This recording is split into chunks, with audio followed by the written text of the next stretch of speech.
I was wondering if it was going to find the game or not.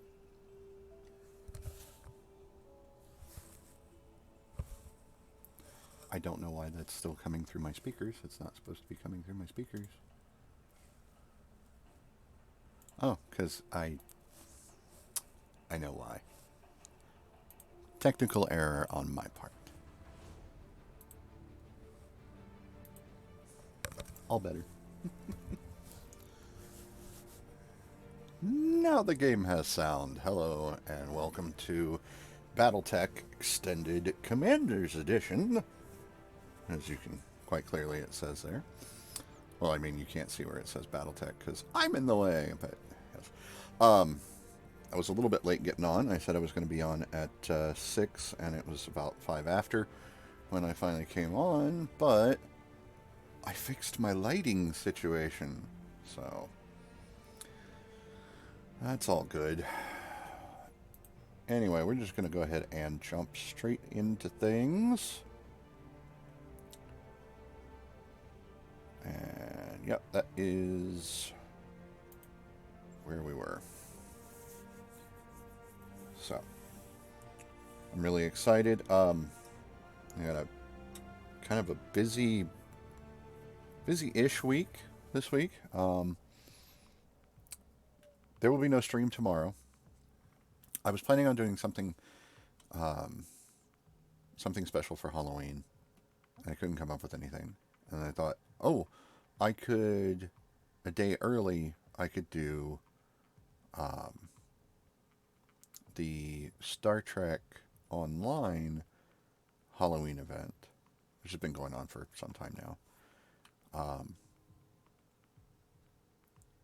and I knew there was a task force operation tied to that I had not done before. And I thought, oh well, I'll give that a look and see what that's all about. No, it's terrible. Um,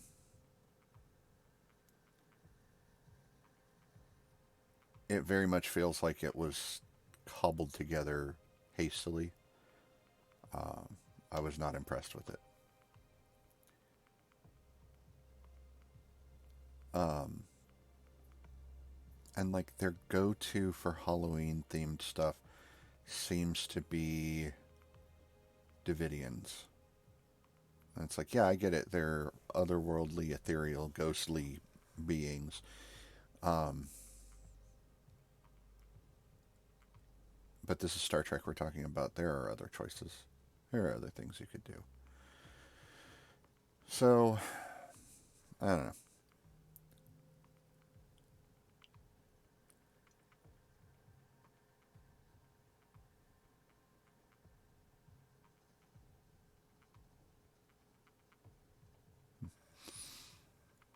But yeah, but anyway, then another thing came up anyway, and I wasn't able to schedule anything special for tomorrow for Halloween um, because I will not be streaming at all tomorrow. Tomorrow I will be spending the day with some family at a Halloween get together. So that I'd completely forgotten about. So no stream tomorrow. No stream Wednesday because rather than playing BattleTech on the computer and on my stream, I will be playing BattleTech on the tabletop at a local game store with a bunch of people. So that's going to be fun. Um,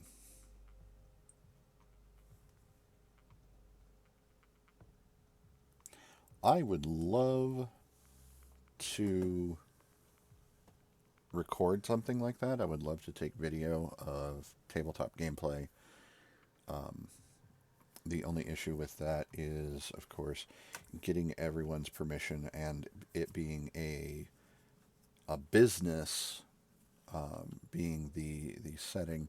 I would have to have their uh, permission as well. So it's just a lot of permission gathering and it's a lot of stuff. It's a lot of work. So I'm just kind of leave it for a bit. Um, but eventually I will get around to, um, doing that sort of thing. So we get a half skull, destroy base in the desert for the Draconis Combine. It is at night. No other interesting factors. Commander, Lyran leadership has been taking, so it's against the Commonwealth, has been taking an increasingly hard line against Cretan-affiliated corporate interests in the rumored periphery. Lyran leadership has recently authorized the military interdiction of assets and resources from our corporate affiliates. Their behavior is tantamount to theft and cannot go unpunished. We need you to send a message back to them by destroying one of their munitions factories on Yod Posterior. So, this being a half skull, I think we're just going to go... We'll just go for the money. There's not going to be any really significant salvage. We do almost have a full medium lance at this point. We've got the Wolverine, the Vindicator, the Assassin, and still coming in at light, but a strong light, the Panther. 56,406 C-bills for the drop cost for this, and one full point over the difficulty of the mission.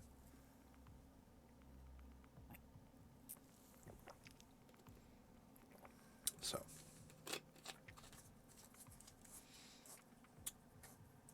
yesterday, actually managed to have my D&D game, and it had a pretty even balance of good and bad. We knew that there was going to be a player that was going to be late. He ended up being much later than I thought he was going to be. They are hosting a party at the tavern that they're planning on opening. It's a soft opening. And a bunch of nobles showed up to this party and all that. But before we actually got into the session, because I wanted to make sure that everybody was there for the important bits, the three of us, or the three players plus myself, so that would be the four of us, who were already there and ready to play something, rather than everybody just sitting around for 2 hours with nothing to do. We played a game called Gaslands. Gaslands is kind of a... first of all, it's a tabletop miniatures game. And the miniatures are... well, they're cars. So basically, you can use things like Matchbox cars and Hot Wheels. And you're highly encouraged to modify them, because the game itself is kind of a Death Race, Mad Max kind of thing.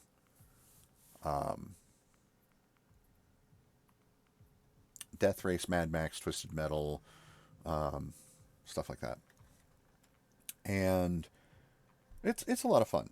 But yeah, there's, you get guns and stuff that you can put on your car, and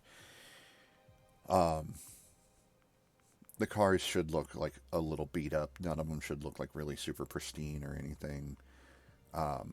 It's a very fun game. It's easy to get into. I highly recommend it. But anyway,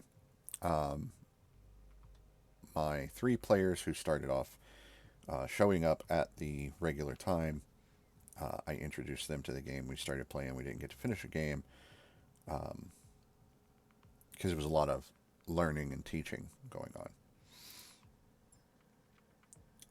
on. But then we got into the actual game. Okay. Darius says, this should be a fairly straightforward combat drop. Locate the enemy facility, raise it to the ground, and get back out again. Munitions factory that our Cretan employers want us to take out is highlighted on your map. Intel says to expect light to moderate resistance. When the factory is down, I'll highlight an extraction zone for you to fall back to. Sumar will meet you there. Good luck, Commander. Oliveira out. Right. So yeah, the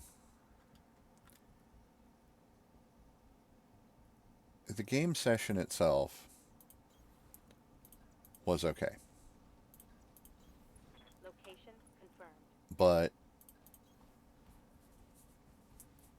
one of our players who has, because of family obligation stuff, has missed Don't need to tell me twice. several games in a row.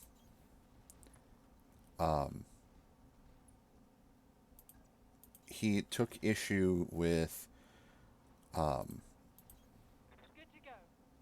some of the things that were going on, and also with how one of the other players was playing his character. Orders.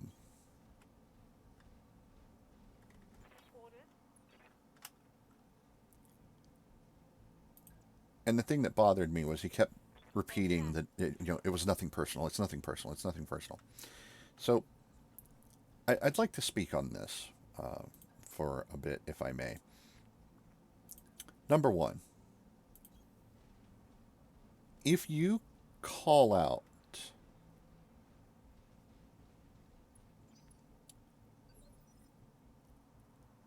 that one of the reasons you're quitting a game is because of how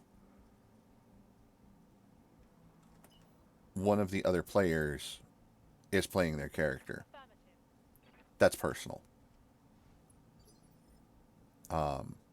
There's no two ways about it. Holding for tactical advantage. That's personal.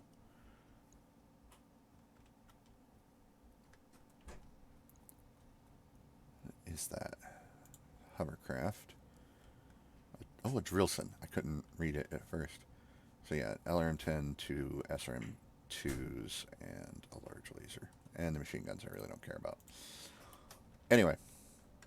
Waiting on you, Commander.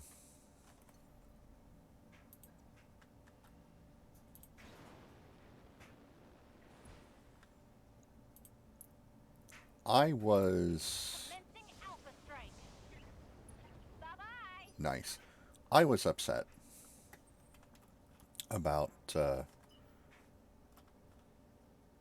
way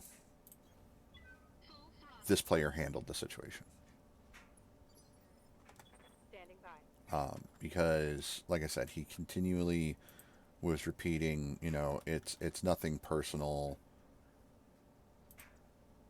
But the thing is, like I said, it is. It is personal. Got it. No shooting. Just running. Oh God, there's a bunch of stuff. We got a turret there. We got a mech there, a vehicle.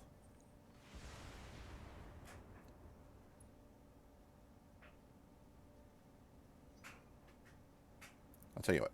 We'll do this mission. I'll talk more about it afterwards.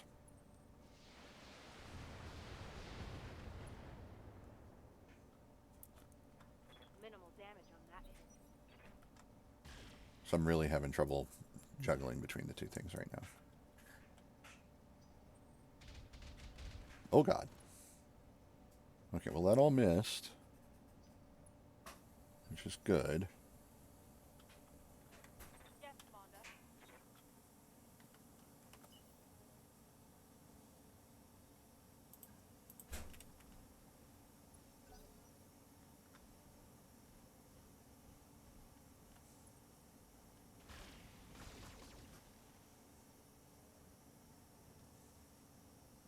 Losing lots of armor.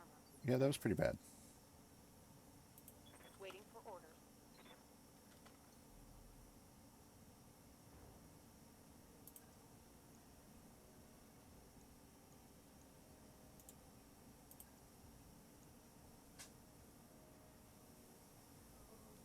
Up high. That will do. Firing full complement on enemy. What can I do for you?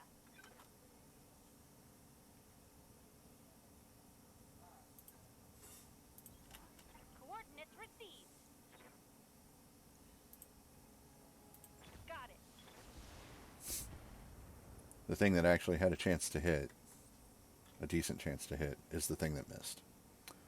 Okay.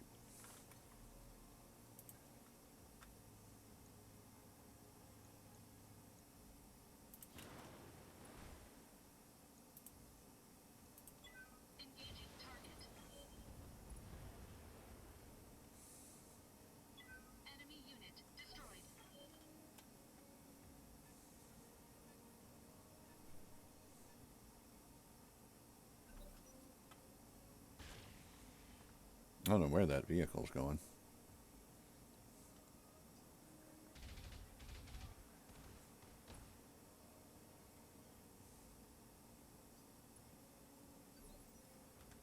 Commander.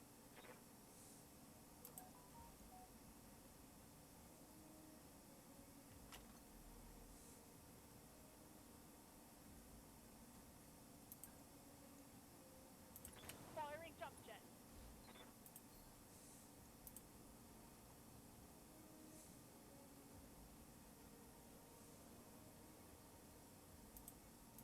All weapons, go.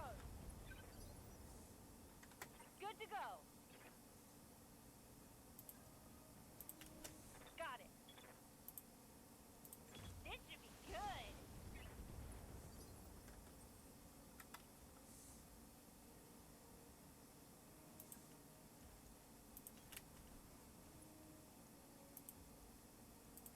All weapons committed. Enemy mech critical damage detected. Good to go.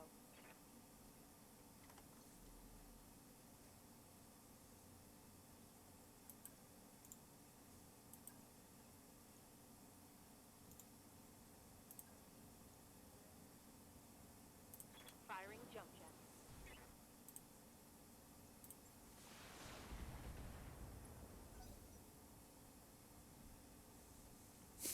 That wolfhound's like, bye-bye.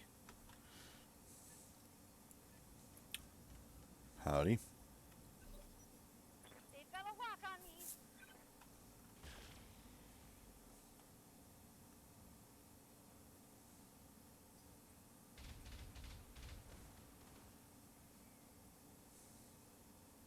Nice try. Yes, Commander.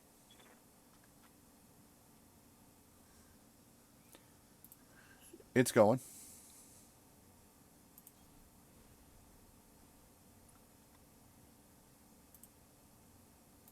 Firing a full salvo. Turret eliminated.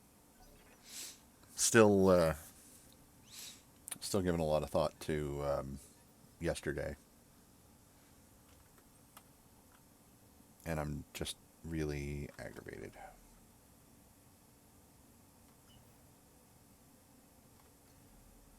Oh, that's unfortunate.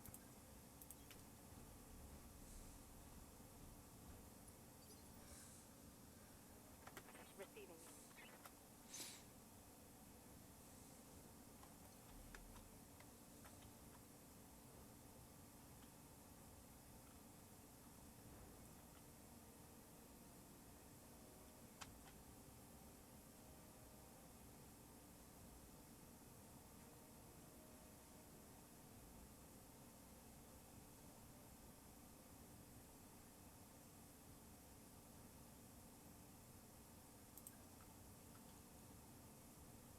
Jumping.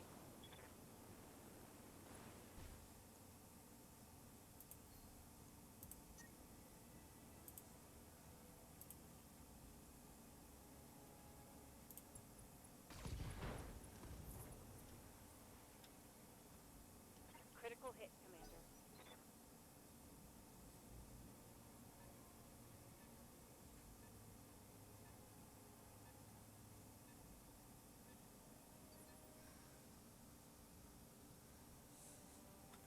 I hear ya.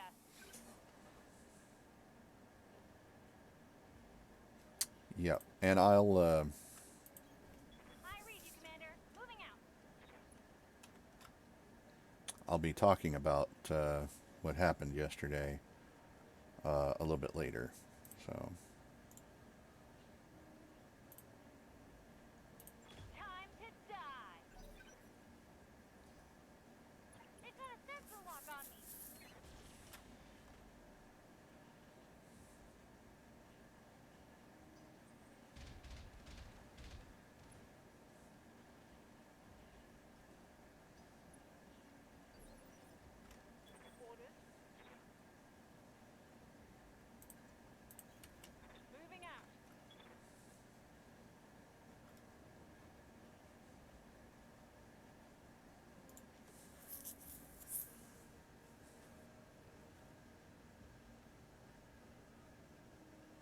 No, no.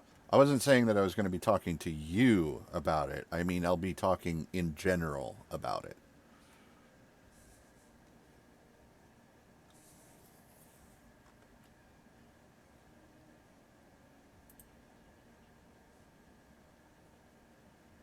That will not knock out that turret. Firing on target.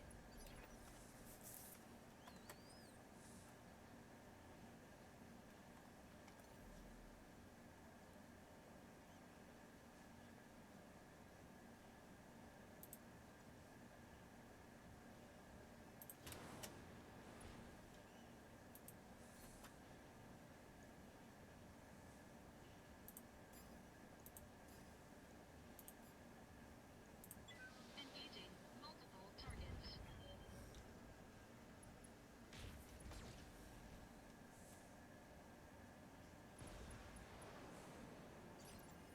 I've fallen and I can't get up. That's adorable. Oh, okay.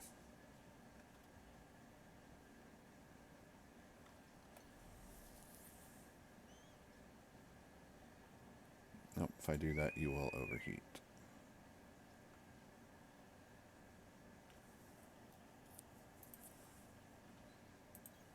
Affirmative.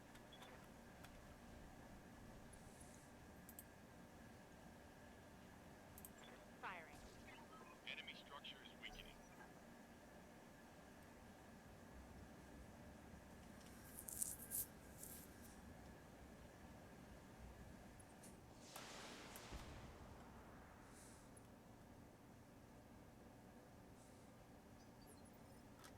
Waiting for orders.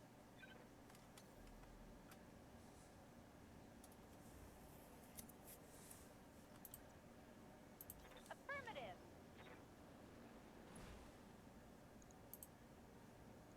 Uh-huh.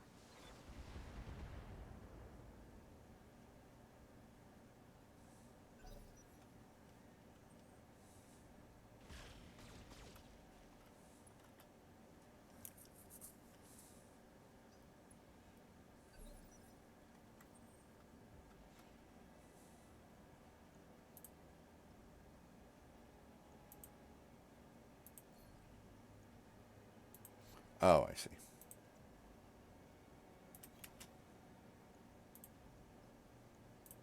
All weapons committed. Scratch another target. Enemy unit destroyed. Yes, Commander. Commander.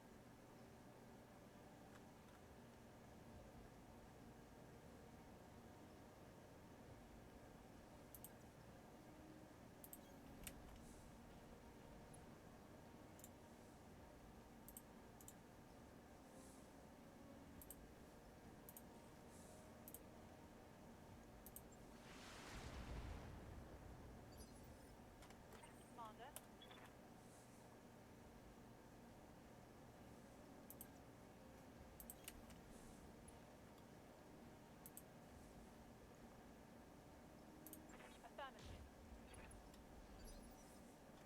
What can I do for you?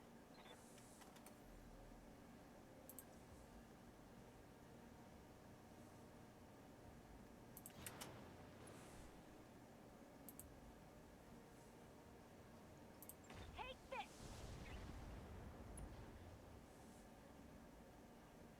Bye-bye!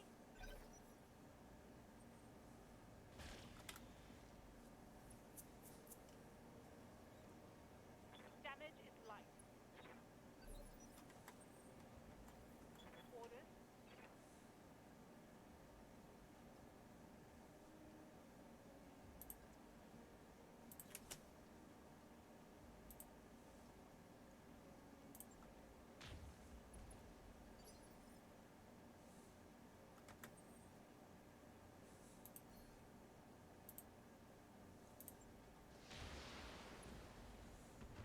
Come on, MechWarriors! It's go time! Commander.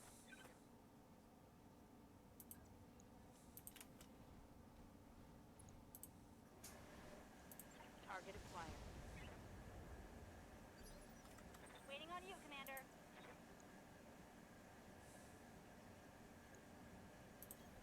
Uh-huh.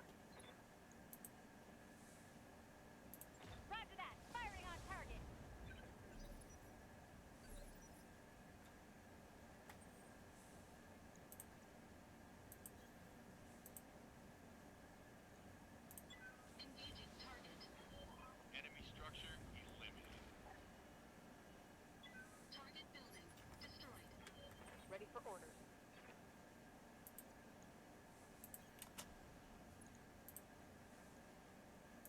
Target confirmed.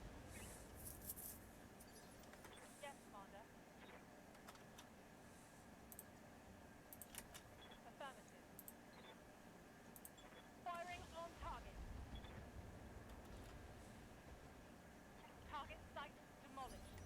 Waiting for orders.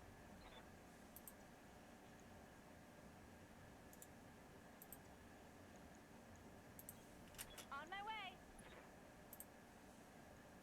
Got it.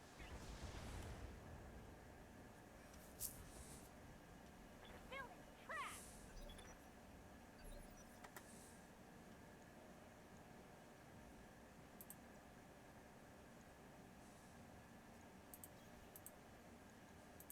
Engaging target. Standing by. Taking the shot. Orders. Firing. Ah, missed it. Good to go.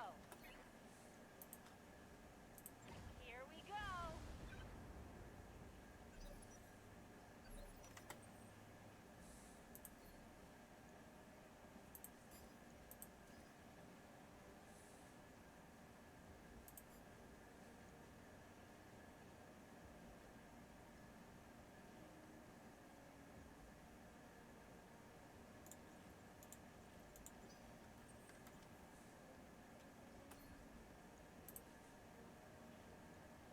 Locking on target.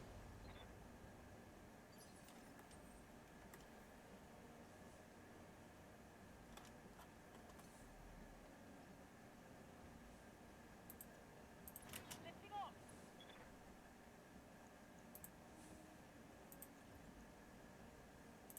Docking on.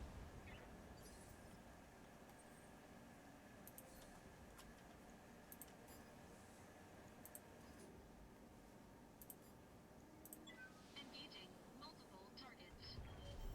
It's time to bug out. Get to the LZ for extraction. Target building destroyed. Mission successful. And that's that.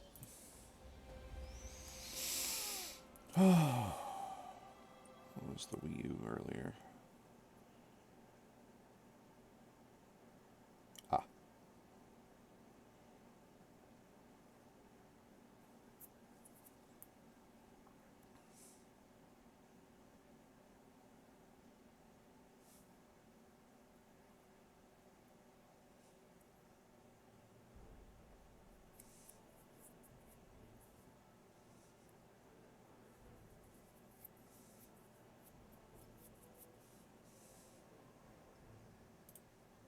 Some extra pay out of that. Made it worth our time.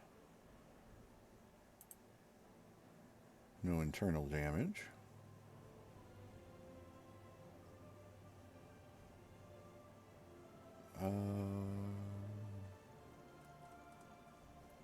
Yeah, I think I'll just take the Wolfhound part. Oh, should have sold those things. Oh well.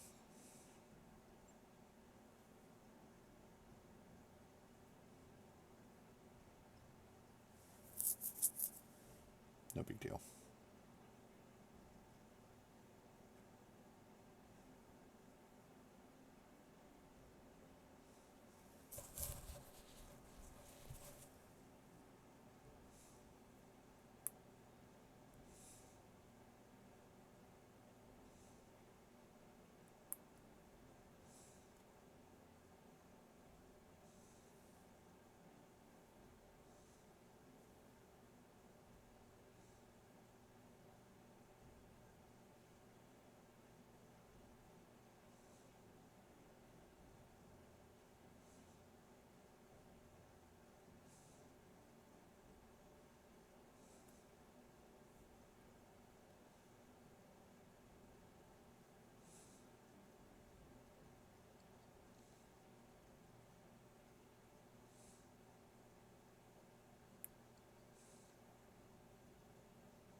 Okay.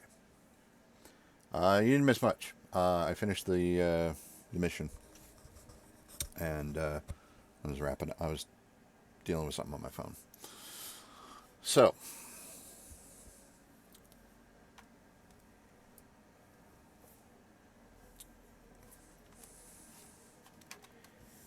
yesterday's D&D session. We have a player who has not been around, as I said, for a number of sessions because of family obligations or whatever. But I post a recap after every session. Sometimes it usually takes me a couple of days to get it typed up and then put up.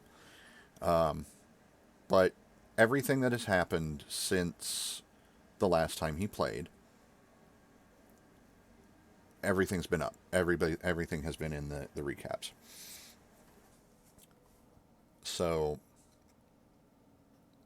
it's not like he really missed anything. He's informed about everything that's been going on.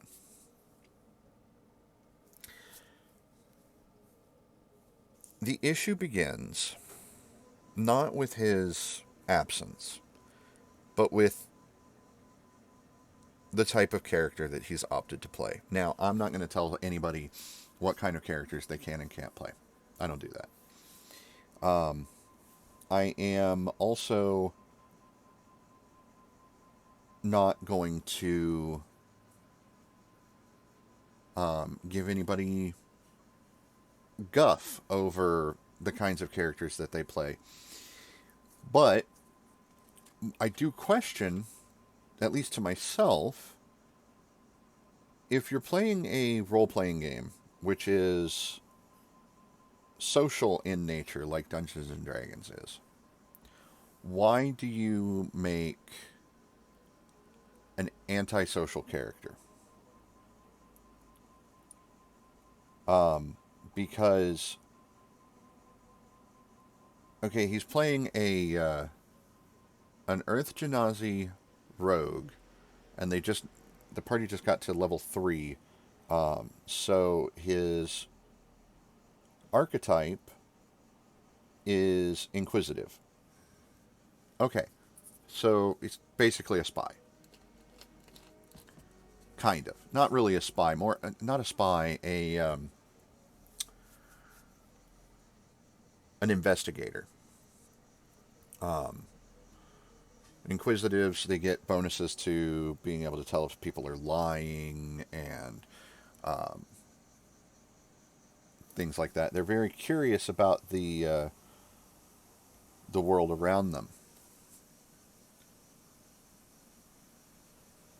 But the personality he's playing this character with is, like I said, antisocial. And, right. So he's playing this character that's antisocial and doesn't like to be around large groups of people. The first problem with that, we're in Waterdeep. Waterdeep has a population of like almost 2.5 million people.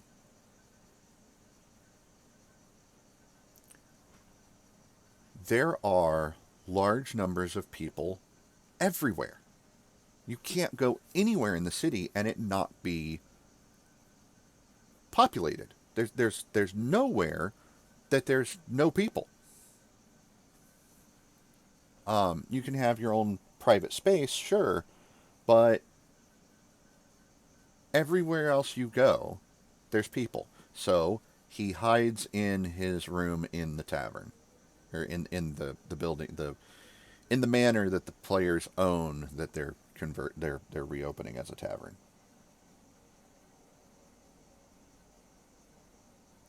So it's going to be a tavern. There's going to be a lot of people. He knows this. He knows all of this. He knows all of this going into the campaign.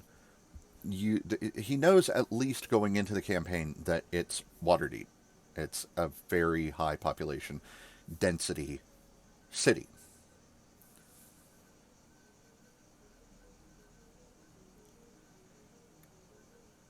and yet he opts to play this character that doesn't want to be around people. Okay. Well, there's several reasons why that doesn't work. But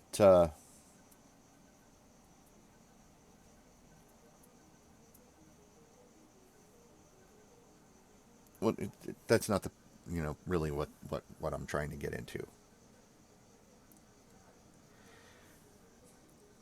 So the party happens. This party they're throwing at the for the soft opening of the tavern. And after only 4 guests show up, he's decided that's too many people. I'm not comfortable. I'm getting out of here. I'm just going to go hide up in my room. This is literally what he said. He didn't say, I'm going to retreat upstairs to my room to be alone. No. He said, I'm going to go hide in my room.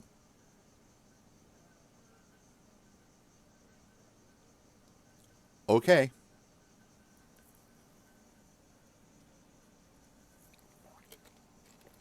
And the day before our session, on Saturday, he had asked me in a private message, what has his character been doing in the time since the last time he was there. And it hasn't really been all that long. It's been less than a week in-game since the last time he went and did anything with the rest of the party. But I made up this thing. I said, well, there's this pair of nobles that have got some suspicious activity going on around them. You've been tasked to go keep tabs on them and investigate, what's going on with them.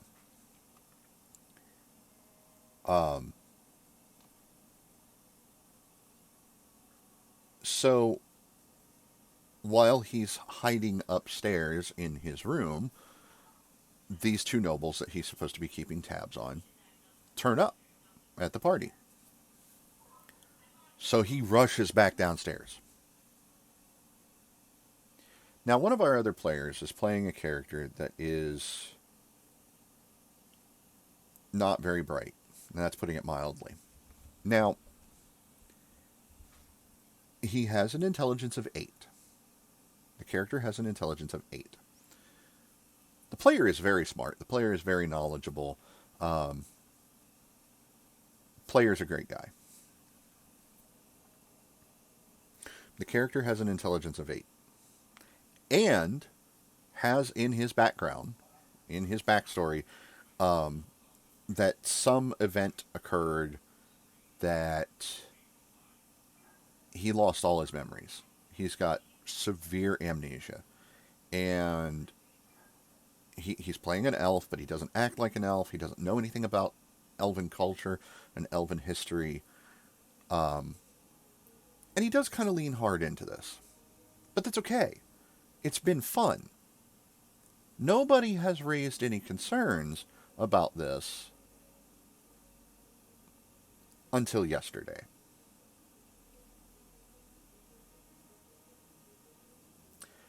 And the only person who has raised a concern about it is the person who hasn't been around for several sessions in a row.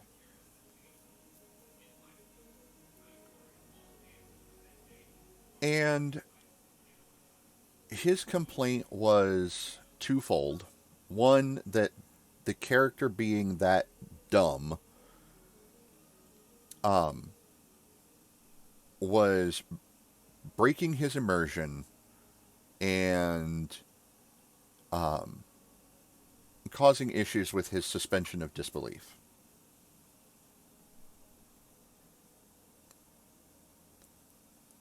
So, I have gone to great lengths to make this a living world because it's the Forgotten Realms campaign setting. It is a living world. There is stuff going on all over the place. Our game is set in the year 1492, Dale Reckoning, What else is going on in 1492? Well, right now, over in Flan in the Moon Sea, there is a fight to retake the city from the evil green dragon Vorganshirax. There is the events of Baldur's Gate 3, the video game that just recently came out that everybody's gaga over. That's happening in 1492. The events of the module Descent into Avernus are also happening in Baldur's Gate in 1492. There's a little bit of overlap there. So, and there's all kinds of other things that are going on. Volo is a mainstay character, at least at the beginning of this adventure, and right now he's leaving Waterdeep because in the late fall of 1492, he's got something that goes on in his life, a major event for him as a character in another place. So he announced at the party last night that he was leaving. He's leaving Waterdeep. I do everything I can to make this a living world. I do this everything that I can to make it as immersive as possible. Because for me, knowing all of the things that are going on, knowing all of the characters that are running around doing the different things, it's already a very immersive experience for me.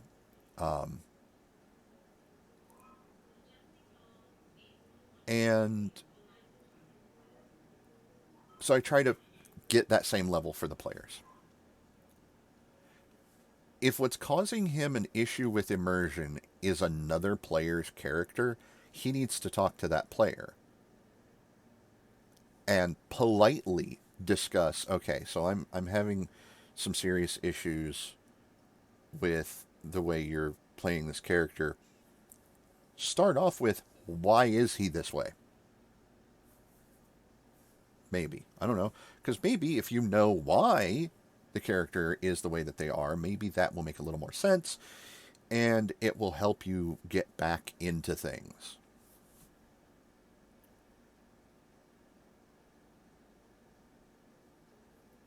And that's what it was. That's what it was. It's the one character, the portrayal of that one character, that is causing him all this problem that he can't get into the game. He can't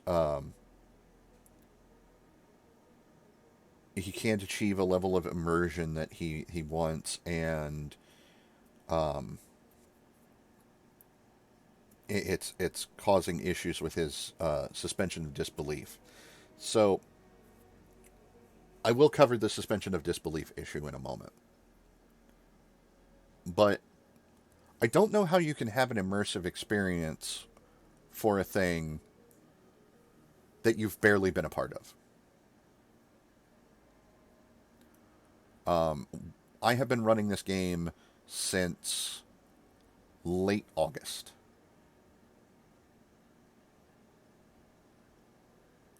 We have missed one session. We have canceled one time. Now, granted, up until recently, it was every other week. And now it is every week. But that means we've had like 9 or 10 sessions. He's been there for 2.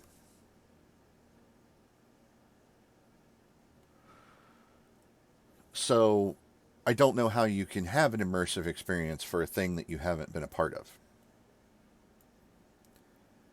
Beyond that, I don't know how you expect to get an immersive experience whenever things are going on, you go, and I quote, hide in my room. If you're not experiencing the things that are going on, you can't have an immersive experience. Then there's a suspension of disbelief issue. Okay, so let's talk real quick about suspension of disbelief. Suspension of disbelief is basically, there are some things that are happening that should never happen, or could never happen. But they're happening in this story, and I have to accept that these are normal things in this story. Like, you're playing Dungeons and Dragons, magic like that, okay, is not real. Nobody's going around throwing magic fireballs and lightning bolts and that kind of stuff. Okay, there's no real magic anywhere near comparable to that in the real world. There are no elves, there are no dwarves, halflings, gnomes. The closest you get to that is people that have like a growth disorder. Okay, people with dwarfism or something like that.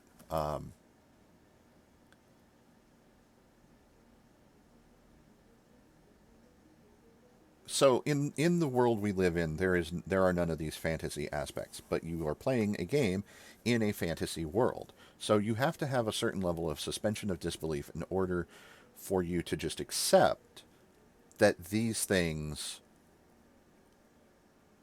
are what they are. Okay. Then there's the story itself. You're in a pre-written adventure module, which has a very specific set of events that occur in a particular order. So you have to add in another layer of suspension of disbelief that these particular characters who don't know each other happened to be in the right place at the right time together for this course of events to start. Okay, so we're doing Waterdeep Dragon Heist. The story starts with the characters are in the Yawning Portal Tavern. Why? Because you start in a tavern trope, I guess. I don't know. It is one of the most common. It's not the only place that adventurers would gather in the city of Waterdeep, but it is the most common.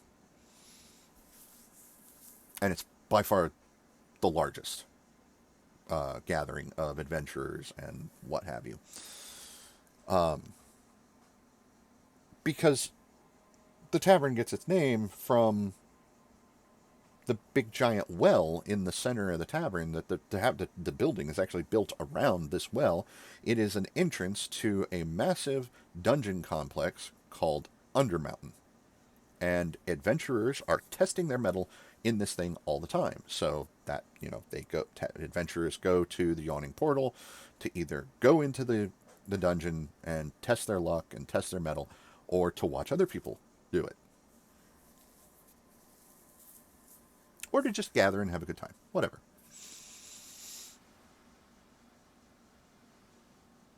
So the characters are there.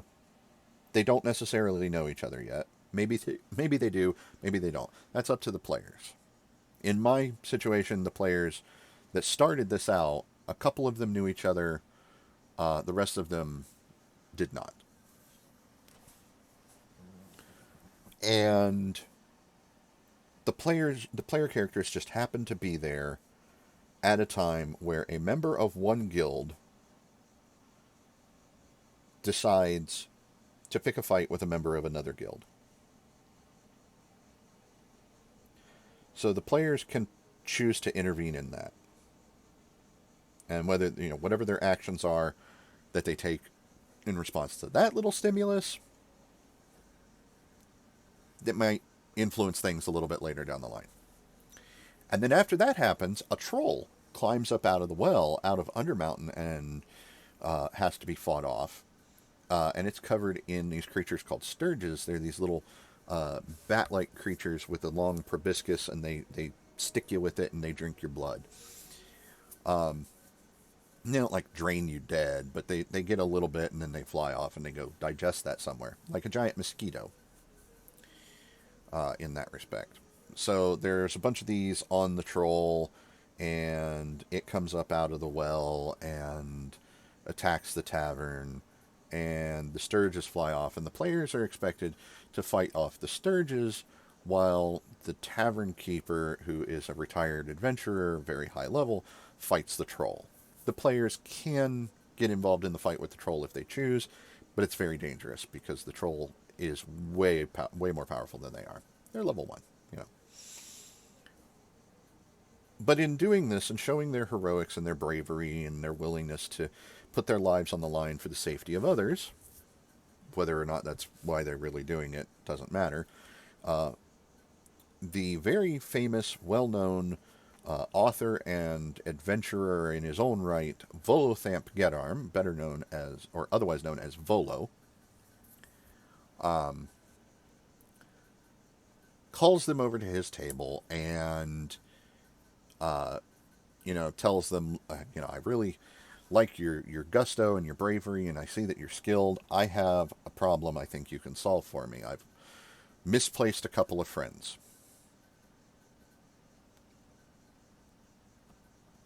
So here's where the suspension of disbelief really starts to hit for the story.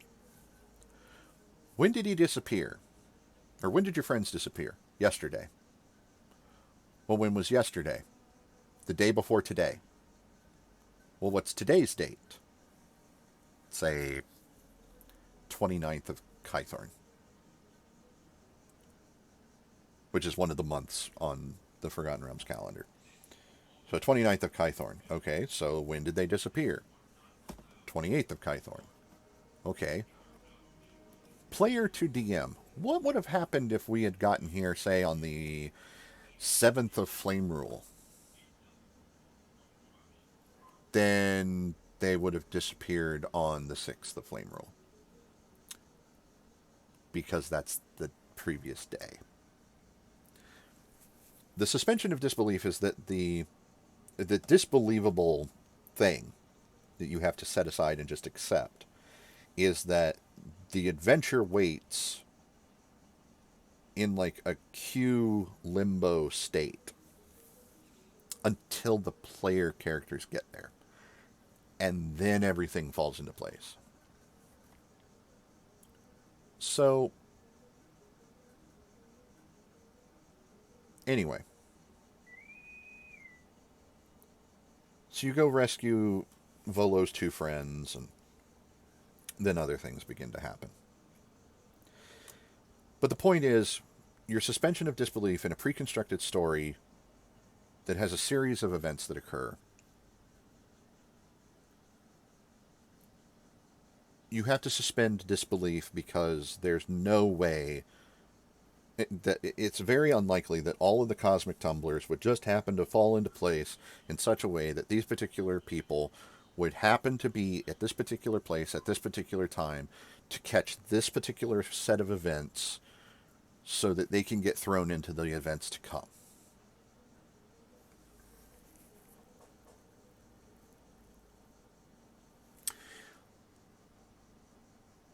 Our rogue player's problem, his issue with being able to suspend the disbelief, is that why would all these nobles choose to associate with a character that is this dumb?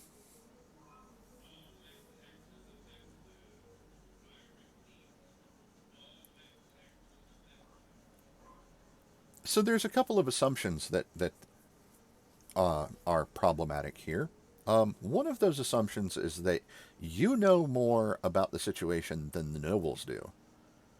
The nobles know stuff that you don't. And they're keeping quiet about it. And I will give that information away freely. The nobles know crap that the players don't know about the current story. And they all have different goals, aspirations, and motivations concerning that knowledge. But the players are going to become aware of this information soon.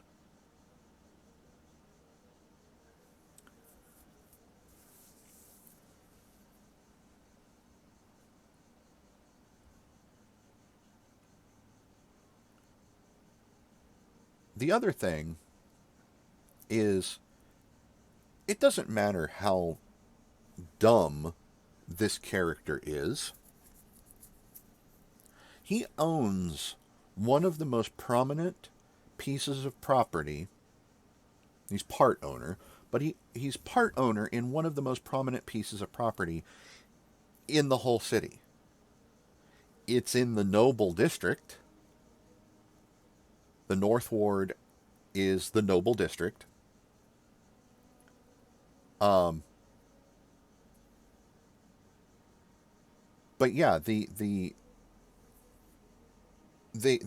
owns a piece of property essentially in their backyard and is opening it as a business in their backyard.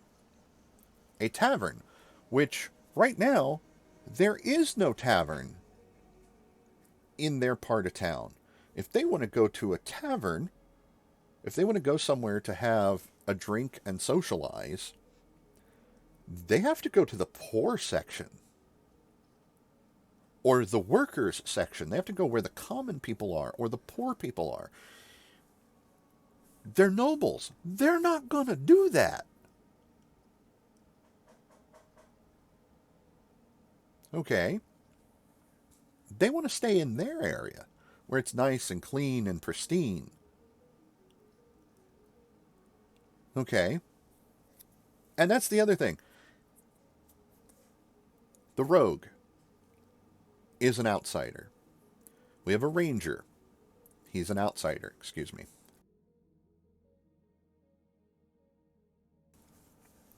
We have an artificer. He's an outsider. We have a wizard. He's an outsider. But this elf fighter, who's not very bright, used to work at a farm for one of the nobles. Okay. Is well known to a handful of the nobles because of this. Is known to be a good, upstanding person, even if he's not very bright. Has never caused anybody any trouble. Is a member of a prestigious order. He's been inducted into the Order of the Gauntlet because he's proven himself to be willing to put his own life at risk to protect others. The Order of the Gauntlet is like, oh yes, we like that. We're all about that. So they brought him in.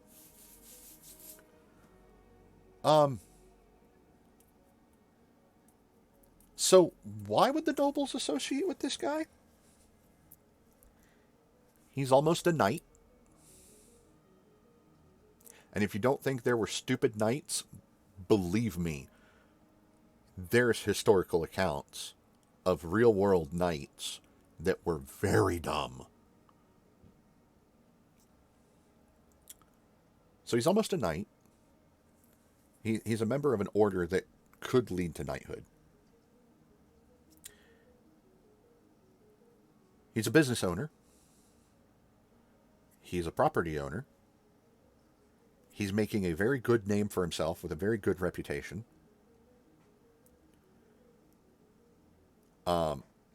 He has rescued nobles and other prominent people. He has done great things. He's got pull. And he's got everything else. He's got almost every quality one would look for in nobility. Why did the nobles associate with this guy?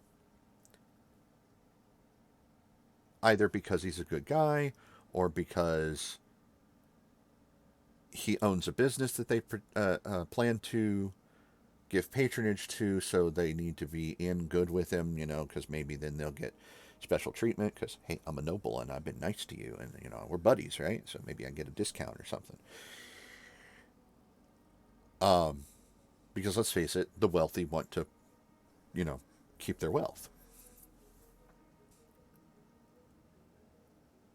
there are a million reasons why they would associate with this character.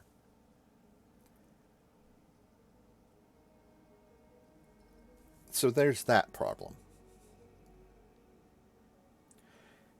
Our player also has an issue with himself being able to believe that a person can be that dumb.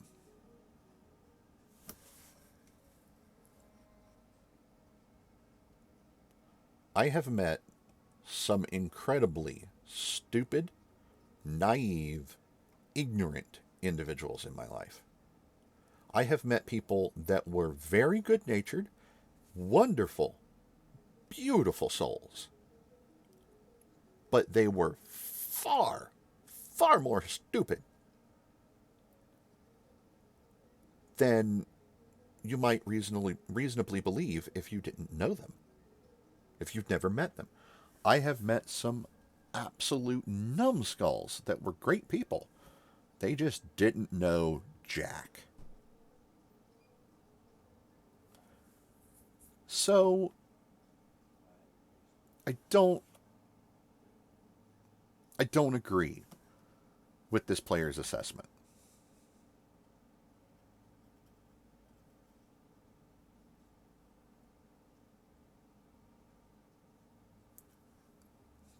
That, exactly. This comment right here. Nobody has ever expressed any problems with the way that our player playing the fighter is running his character.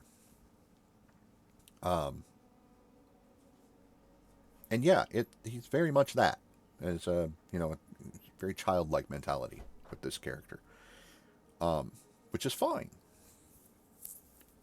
Now, eventually, something may or may not happen in the story that he'll start remembering things. He'll start getting his memory back.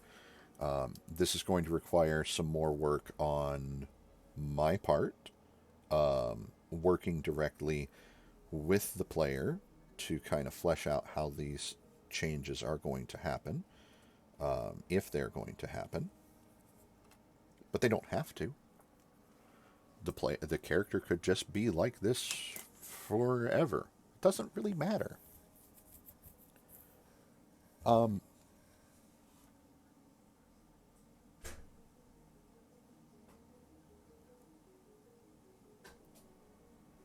I guess what it boils down to. If you're playing a social game, don't be antisocial. If you yourself are antisocial, don't play that game. It's not for you. If you don't like being around people, and you don't plan on trying to change that anytime soon, don't engage in those kinds of activities that would require you to be around people. If you are good with playing games where you are around people or engaging in activities where you're around people, if you're playing like a role-playing game and you make a character for it and you've got to develop this a story for the character and a personality and all that, don't make the character antisocial. Like if you're out in the middle of the wilderness, Soul, you'll understand this. If that kind of character was played in Rime of the Frost Maiden, he'd be fine. Everywhere in Icewind Dale is very low population and it's very easy to get away from people. Okay. But Waterdeep? I mean, for crying out loud, it's in the name. Waterdeep, Dragon Heist. You know where the game is set. It's set in Waterdeep. You don't know anything about Waterdeep? The internet exists. Look it up. Oh, this is a very large city. Some people even call it a metropolis. It has a population of around 2.5 million people. It doesn't cover a very large amount of space. So maybe, just maybe, I should play a character who is okay with being in an environment like that.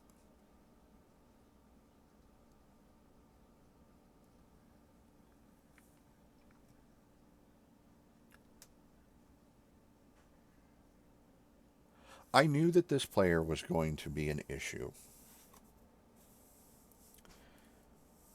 very early on. Because one of the things that you can do to add a little more meat to this this adventure module is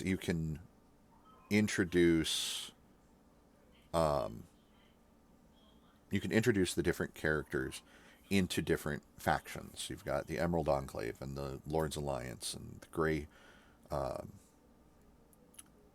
Hands, and you've got the Zentarum, and you've got the Order of the Gauntlet, and you've got the Harpers. So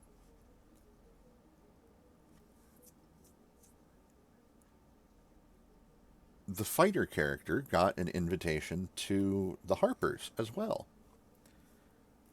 He's not the typical kind of character that the Harpers would be interested in, but they occasionally do go after people that are a little bit more of a bludgeon than a little bit more of a bludgeon than a scalpel, you know.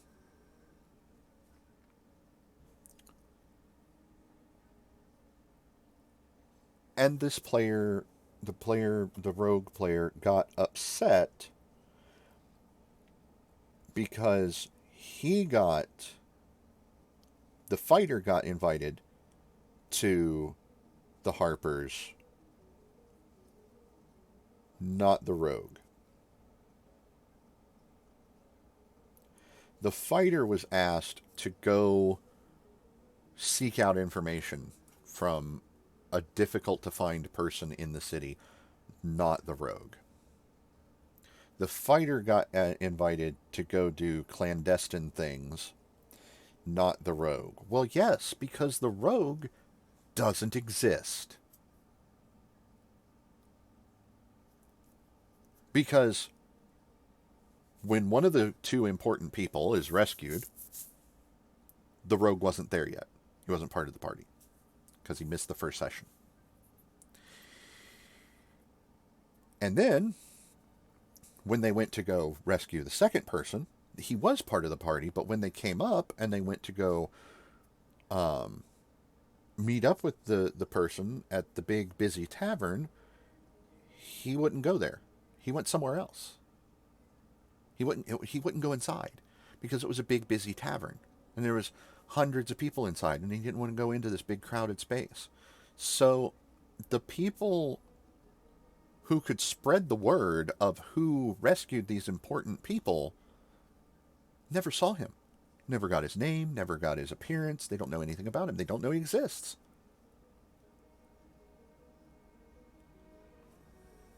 Sorry. You cut yourself out of this opportunity. And I would like to point out, yes, but I would like to point out that his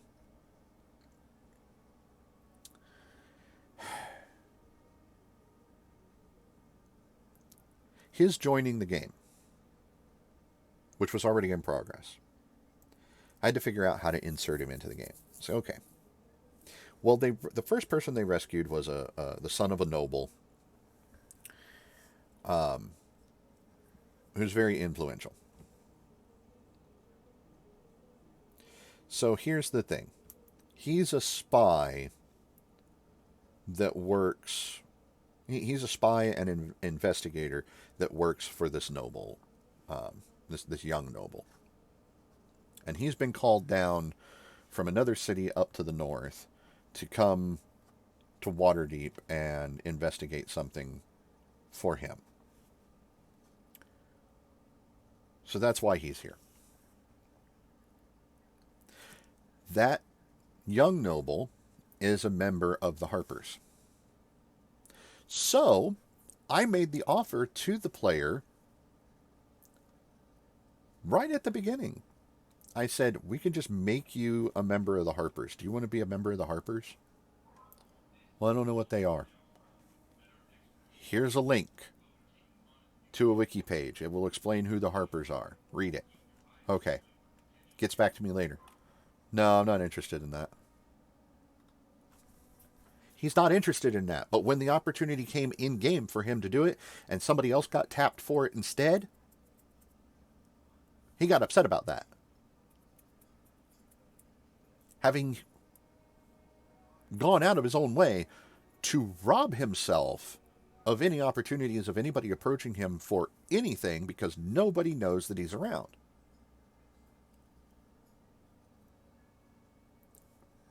Buddy, you created the problem. And you were given opportunity to not have this problem. So, I don't know what you're complaining about. So, I knew right then and there that he was going to be a problem. And I'll be honest, I was actually kind of relieved when he announced that he was not going to make it to several sessions because he was not, because of family obligations and other things. And it was like, cool, fine, awesome. But to, yeah.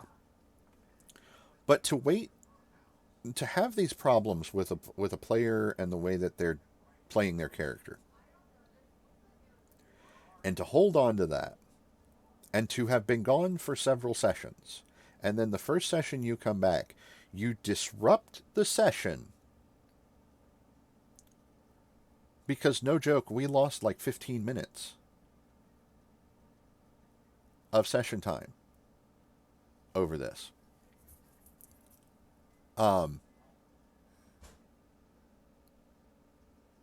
Yeah. But to disrupt the session, if he asks to come back later, I'm just going to flat out tell him no. I don't care if it upsets him. And if he asks to join any games that I run in the future, I'm going to tell him no. And I will tell him why.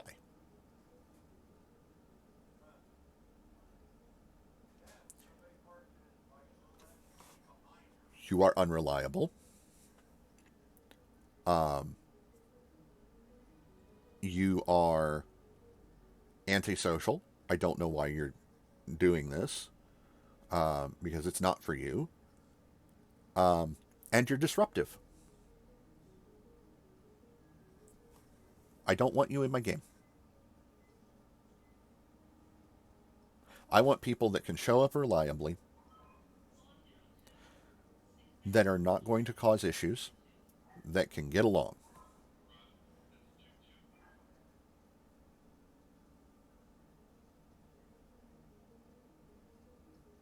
So,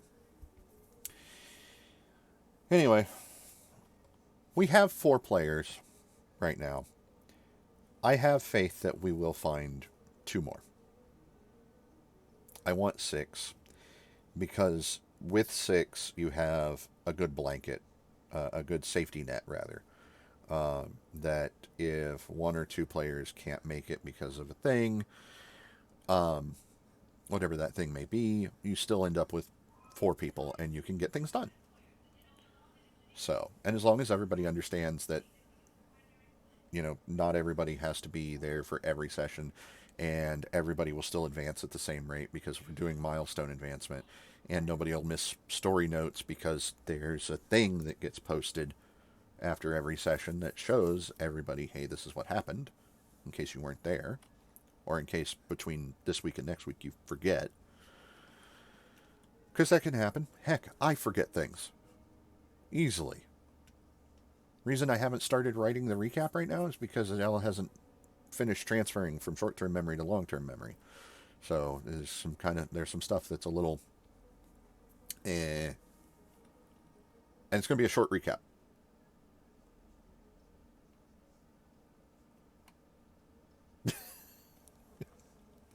Right, but that's that's a temporary situation anyway. So, all right.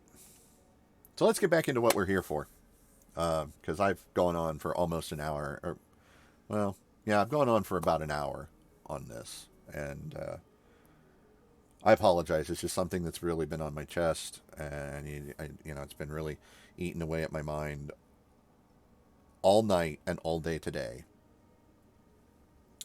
So, Dinner's ready. um, so yeah, let's get another mission going, and then I'm gonna go grab my dinner. I'm gonna just bring it back here. Those upgrades you asked for are online, Commander. Excellent.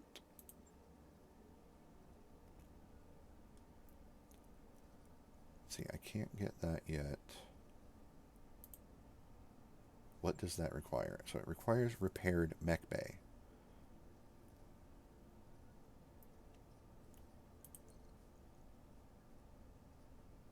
Which is that. Okay. So you have to do that, then that. That's a little backwards. Sure thing. It'll take a bit, but we'll get it done.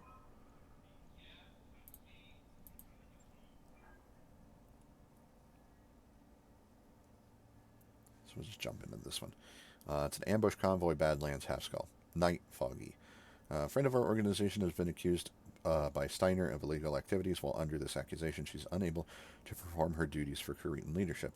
Evidence to be used in an upcoming hearing is being transported to a spaceport for safekeeping off-planet. Your team is to intercept this convoy and destroy it. Commander, the local nets are full of news about this hearing. This job is higher profile than our usual work. It's your call, though. If we don't take the job, another mercenary company will. Money.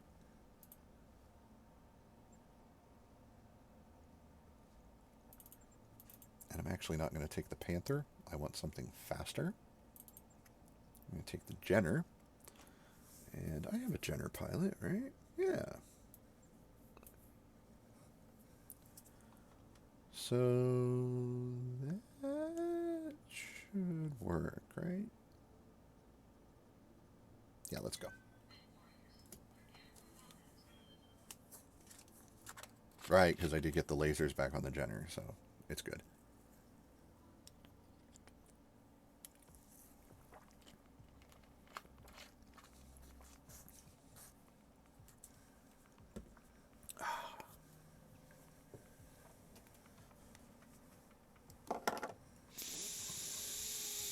Oh, goodness gracious.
Oh my goodness.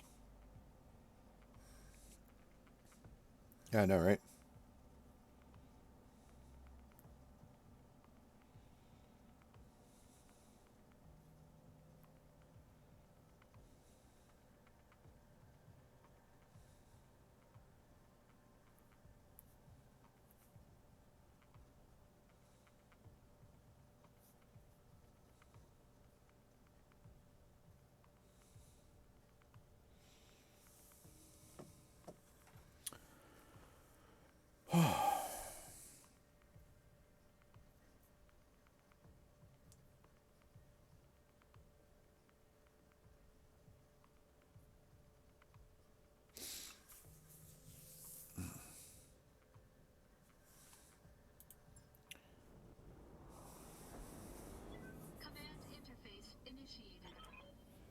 Alright, Commander, our goal is to track down the convoy. So let's scout out the target area. When we found the convoy, we stop it from reaching its destination. And we make our way to the evac zone. Get to it, Commander. Let's get to fighting. Alright, well, before we get to fighting, that's where they're going. They're going to be traveling along that road.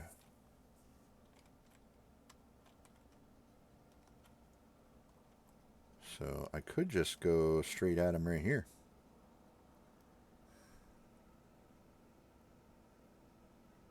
Yep. Uh-huh. I've got eyes on the target. Yep, there we go. Send the assassin and the Jenner this way.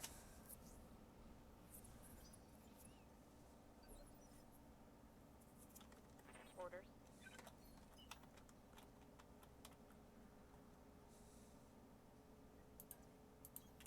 Got it. No shooting. Just running. Roger. Full speed. See, the only potential issue I'm going to run into is with the Jenner. It doesn't have jump jets, so it's going to have to run down this way. Waiting for orders.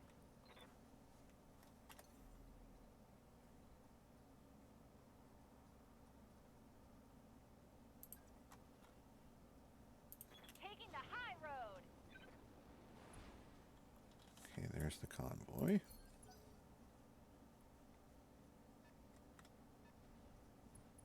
So that's going to be their escorts, right there and right there.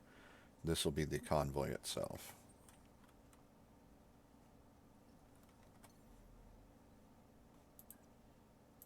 Engaging jump jets.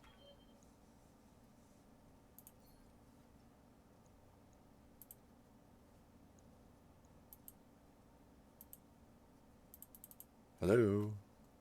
Oh. I must be facing the wrong way. Engaging target. Primary target damaged. Concentrate your fire and bring it down.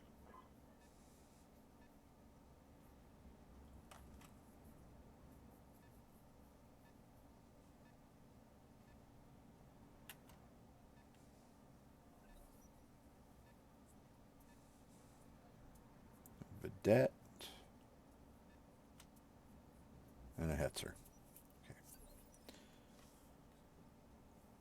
Alright. Yes, Commander.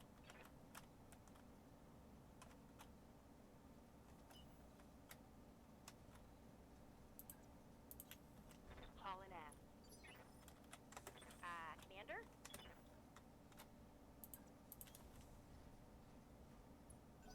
We'll just have them both go that way.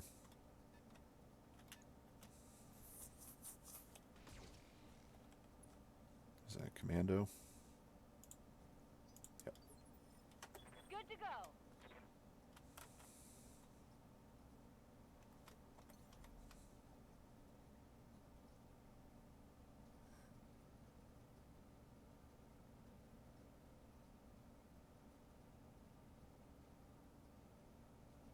I can just barely hear the music.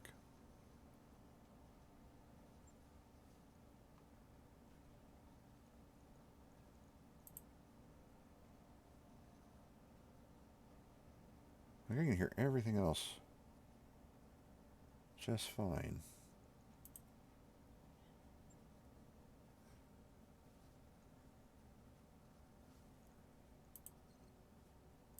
Interesting.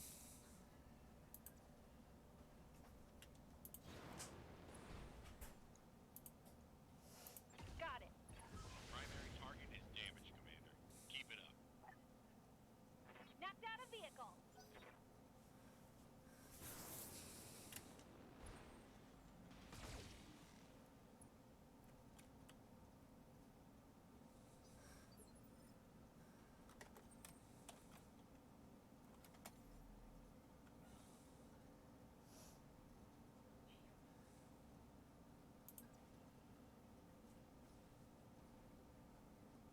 And this thing's got some really weird fire arcs.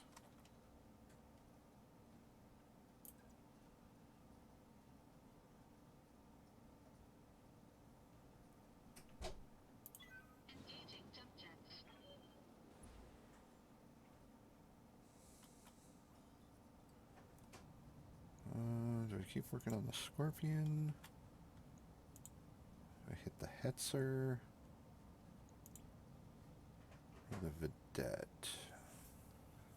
Vedette's got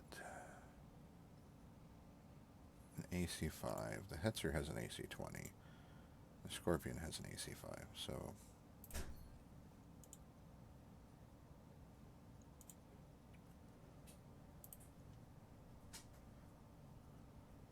Yep.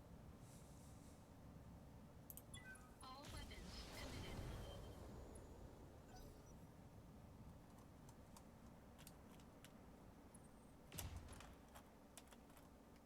You missed.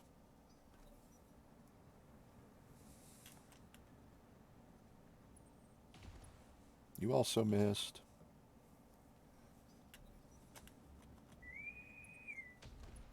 Ah, oh God. Ready for orders.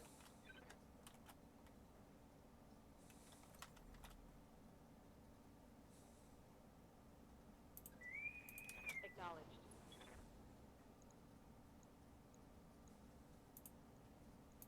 Firing full complement on enemy. Orders? Move order received.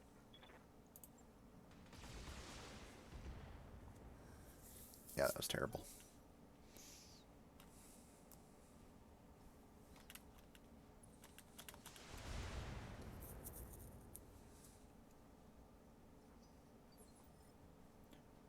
Trying to see what's on that arm.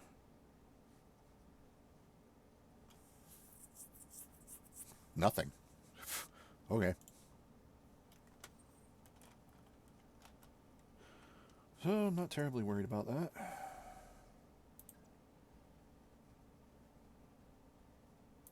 Engaging jump jets.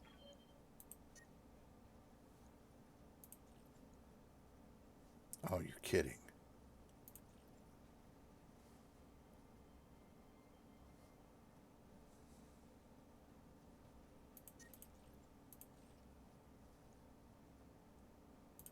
Targeting rear armor. No more AC-20. Enemy unit destroyed.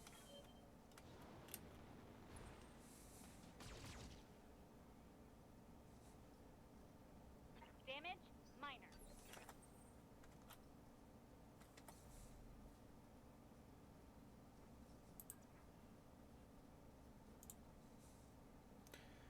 They'll mostly stick to the road.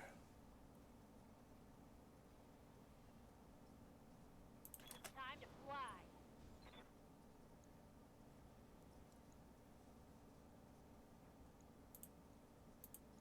Got it.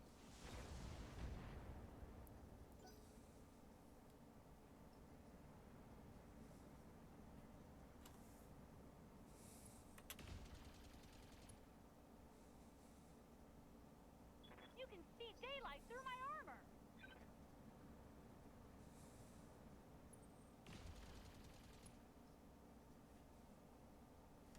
Reporting structural damage.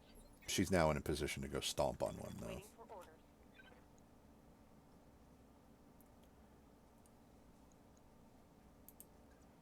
Speaking of stomping, Gauging.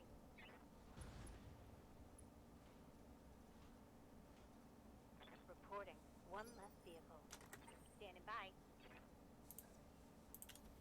On my way.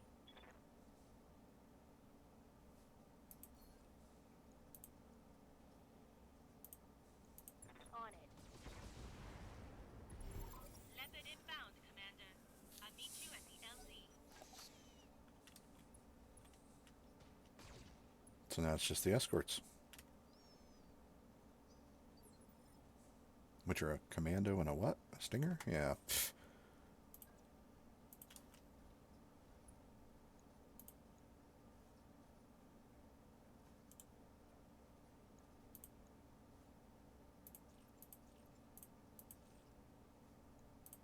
Engaging target. Yeah, I figured it was going to miss.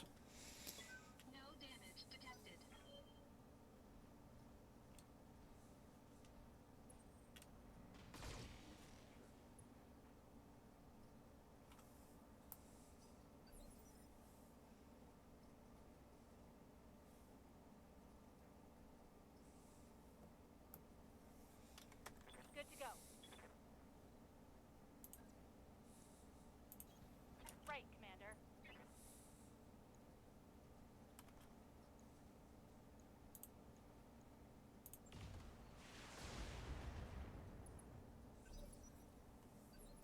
Nice. Ready for orders.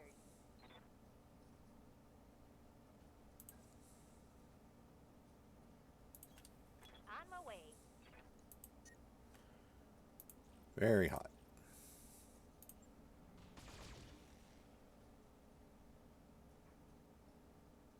No joy.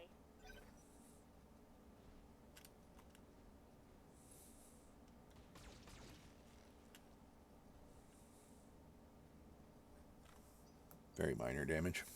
Good to go.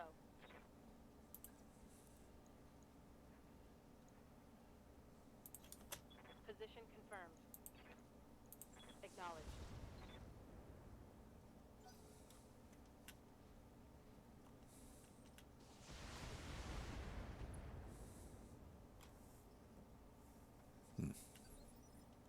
Waiting for orders.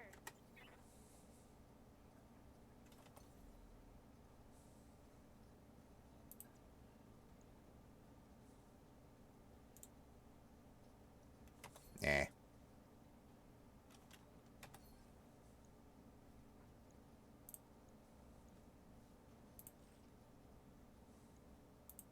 Engaging target. Wow. That was terrible. No damage detected. Commander?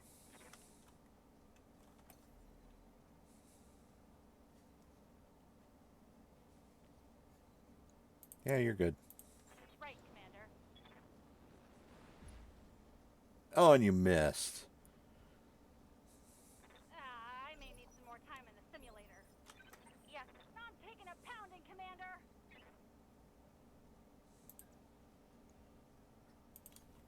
Moving out.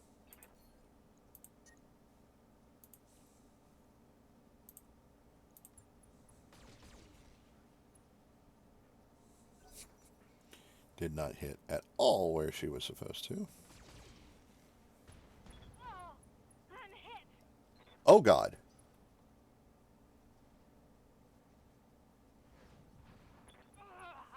Dang it, that hurt. So that was a really lucky shot.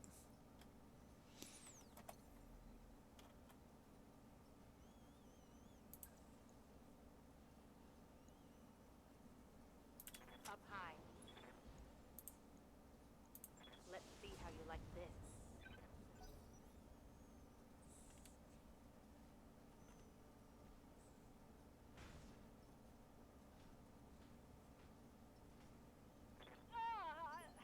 Took a heavy hit there. Where did she take the hit?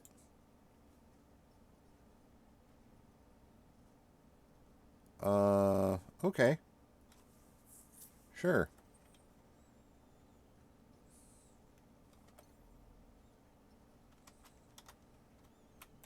Is there a reason why I can't jump over to there?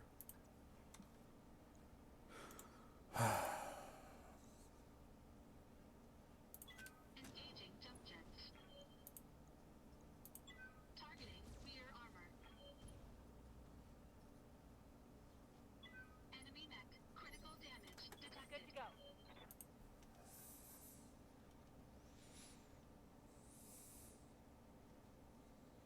Back up and ready for more.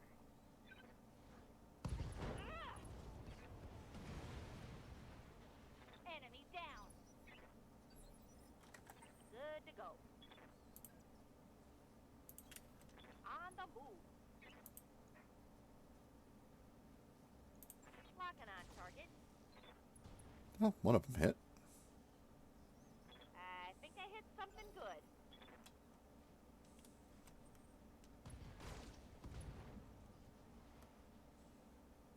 Hey, knock it off.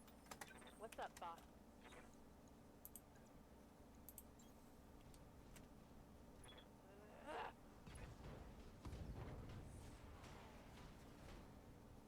Solid connection on that one. Waiting for orders.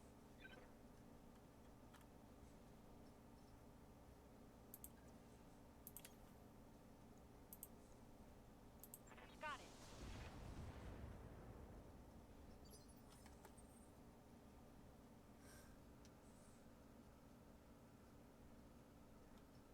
No, you have not.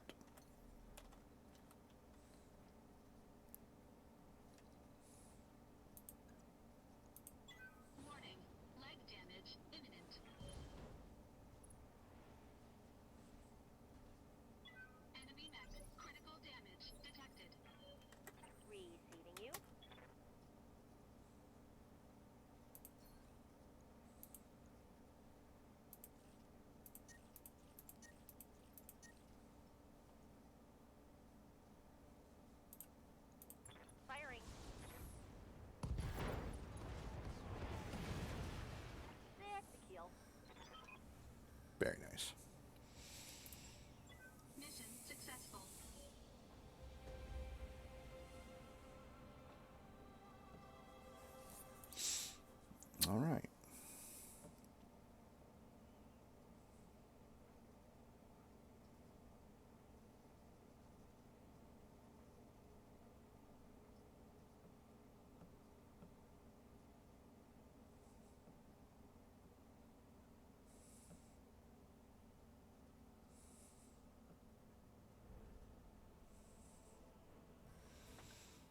A decent payout.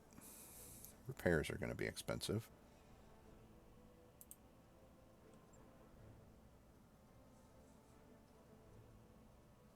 I will take the stinger part.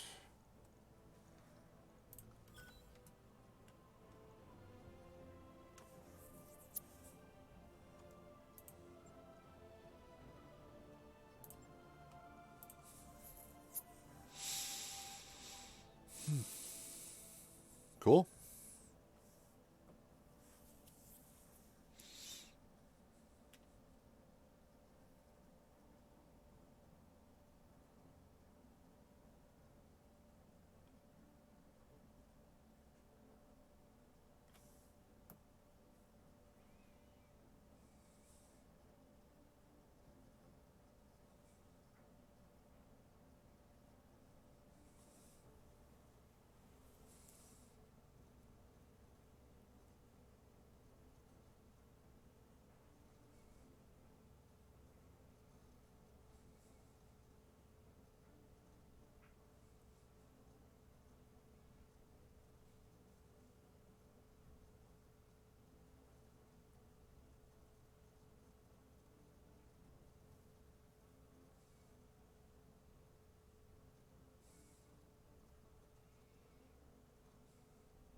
I need some mech repairs, y'all think?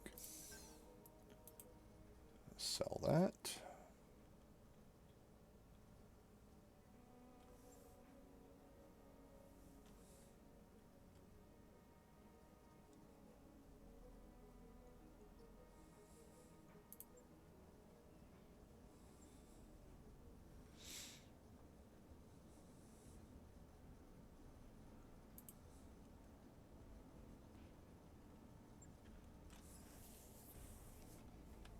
Yeah, very painful.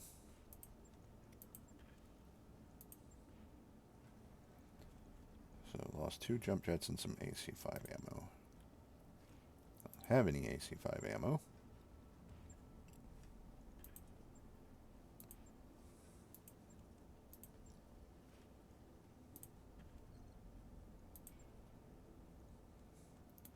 I do have jump jets though.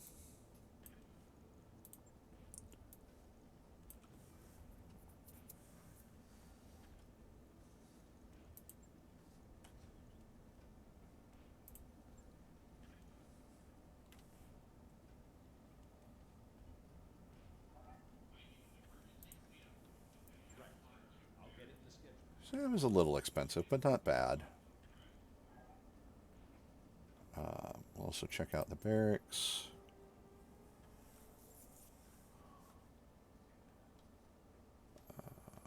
Yep, I'll grab another point in guts for myself. Standing by. Yes, Commander. Good to go. Start raising your skills. Commander. Commander. I can't change his name, and that bothers me. Orders. Standing by.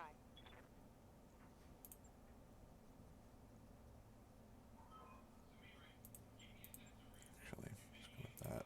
MechWarrior training complete. Something I can do. Waiting for orders. Training confirmed, Commander. Waiting for orders. Training complete. All right.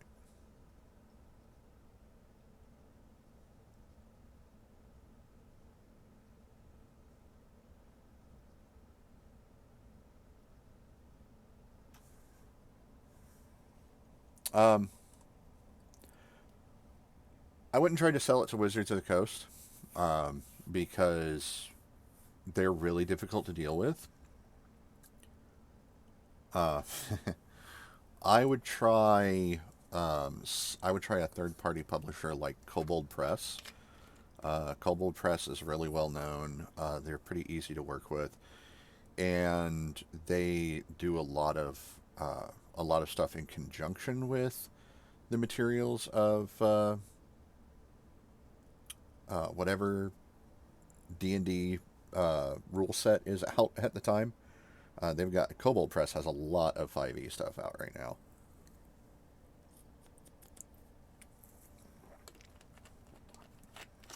And it's not like a lot of other third-party publishers. They don't really check for balance on the things that they publish. Kobold Press is run by a bunch of people that really know what they're doing, and they're very good at making sure that everything is balanced and not game breaking, which is good. Yeah, I would try them.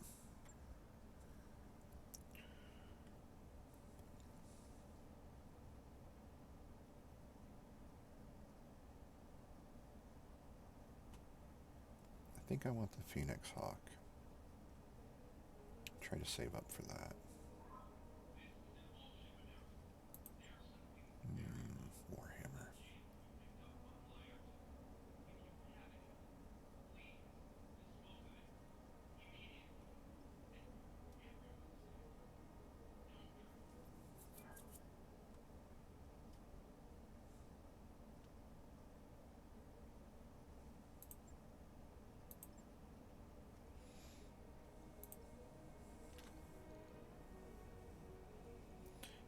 All right. How long is 80 days? Jesus. That might. No, I've got enough pilots. It's fine. All right. I'm gonna go away real quick. I'm gonna go get my my dinner, and I'm gonna bring it back. So I will see you in just a little bit.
Okay. So. There's going to be a lot of things. When is that? It's going to take 10 days for the Wolverine. Actually, there's a faster way to do this. Got a new financial report for you, Commander. Okay.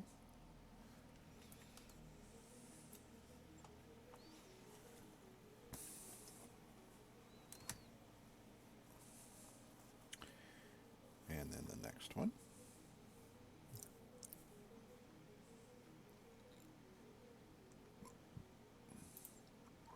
Hey boss, we just completed those upgrades. So that's done. We get that. All right, I'll get the team on it right away.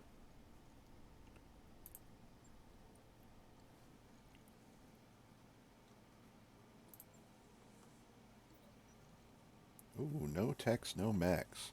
After receiving a troubling message from Yang, you rush down to the mech bay. Yang pushes between...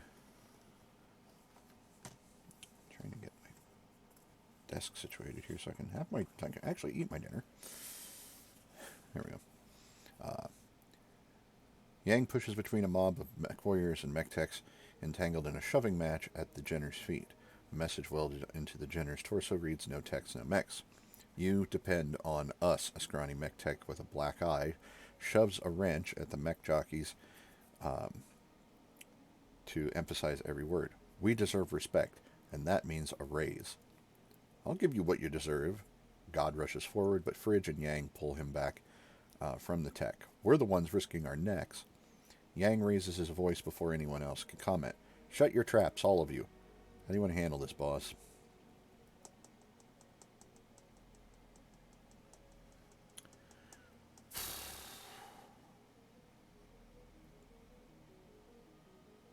It's going to cost me 1,000,000 C-bills, but I'm going to do it. Allocate year-end bonuses for both MechTechs and MechWarriors. You climb up onto the scaffolding, raising your voice so that all can hear. "Each and every one of you works hard to ensure the success of this outfit, and you all deserve a bonus, regardless of rank or title." Everyone looks at you, murmuring in surprise. "Our lives aren't easy along the periphery." We're not in the periphery, but never mind that. "But each of you depends on others to survive out here. MechTechs and MechWarriors, you're two sides of the same coin. Time for you to recognize it." You pause for a moment, letting your words sink in. "We'll set aside 1,000,000 C-bills for a one-time bonus to be divided equally." Heads nod in the crowd, and some people even cheer in agreement. When you check on the mech bay later that day, you notice God and Fridge hauling equipment over to the MechTechs as they weld fresh armor over the Jenner's scorched torso. Each crew member is pitching in and working harder than you expected, despite the tension earlier. Yang pats you on the back. "Smell that, boss? That's the smell of progress." Morale increased by 4. Lose 1,000,000 C-bills. Company gains a 4,000 tech point bonus boost for 30 days. God has gained dependable, and Fridge has gained high spirits for 30 days.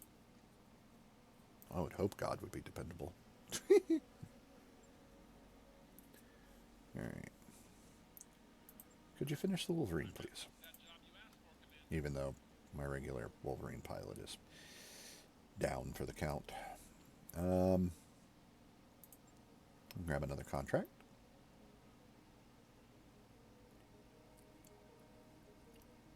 Just a couple of one skulls, it looks like.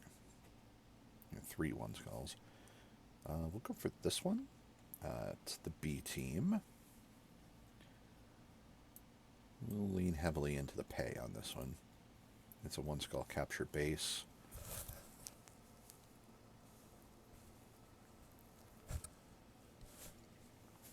And I could bring an extra mech,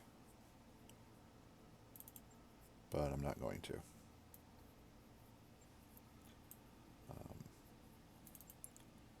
I'm just going to bring the Vindicator. And that'll be me.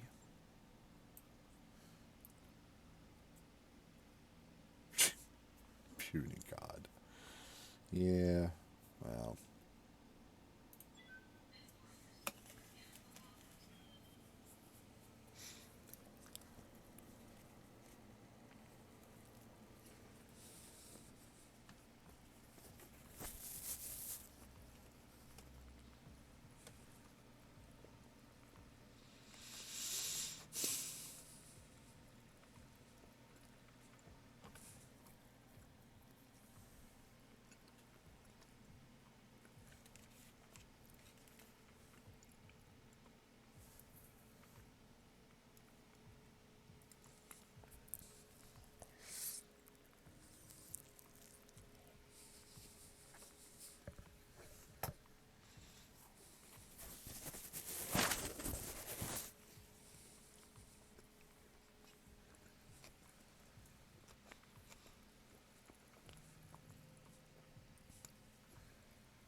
I did not read the mission because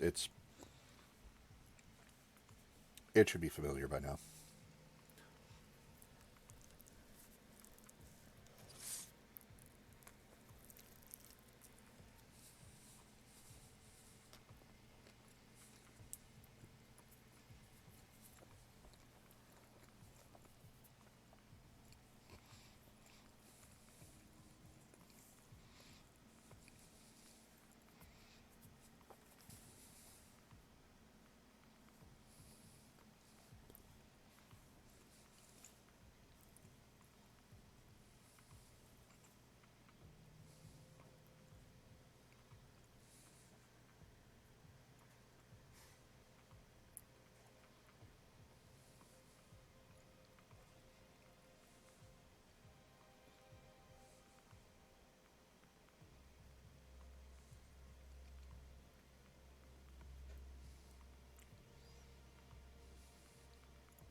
everyone.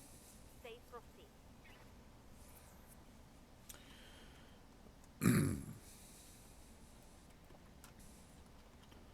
We'll just come up through the canyon here. Confirmed. Rolling. Roger.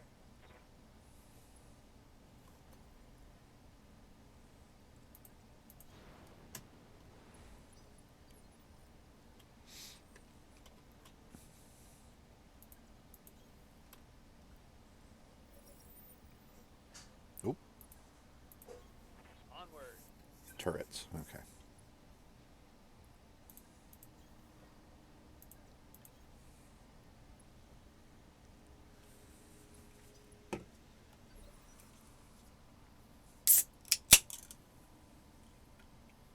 I don't think that's just turrets.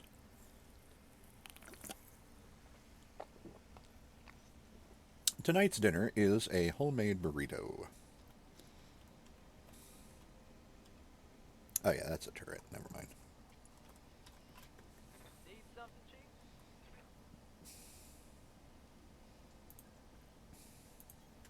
On my way. Giving them everything I've got. It's pretty good. I await your command.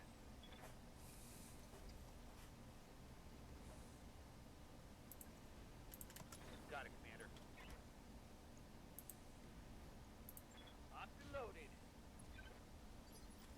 I'm receiving you.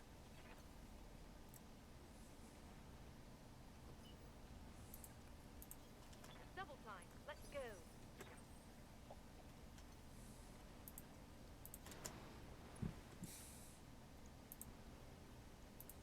Engaging target.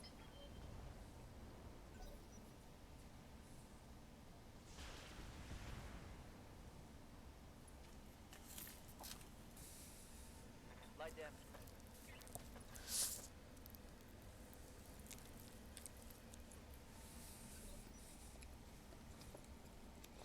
Hmm.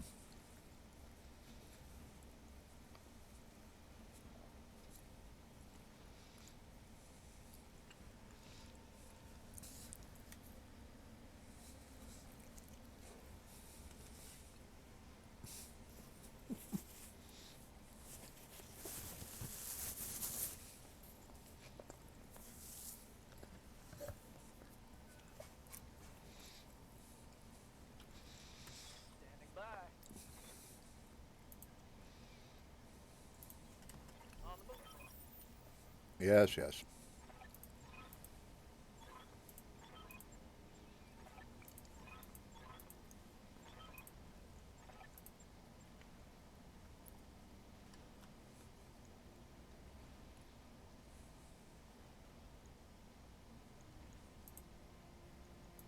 Here it comes. That turret is gone. Standing by.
Whiff. Attack failed.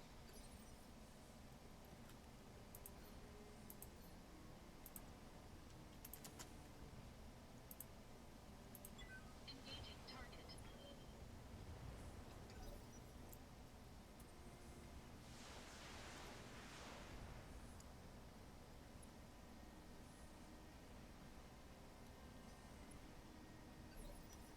Commander?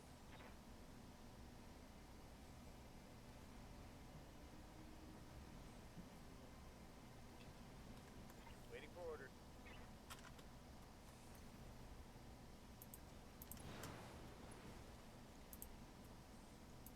Feel my wrath. Whiff. No joy. Hey there. Waiting for orders.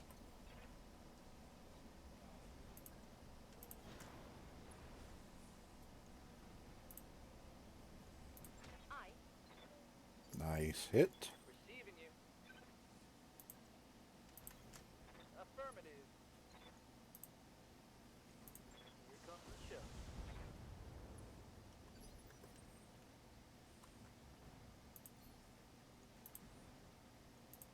Engaging target.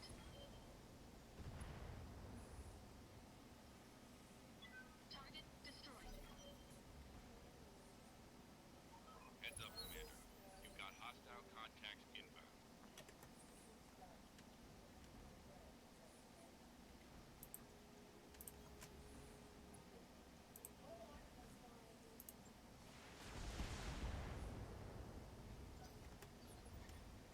Thy will be done.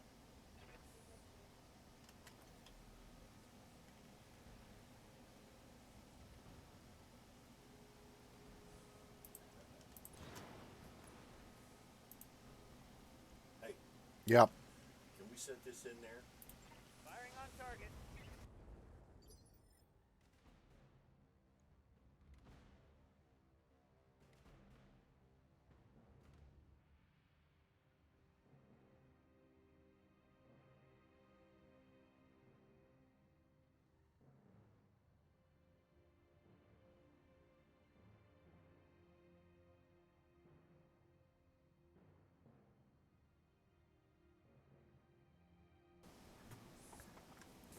Standing by.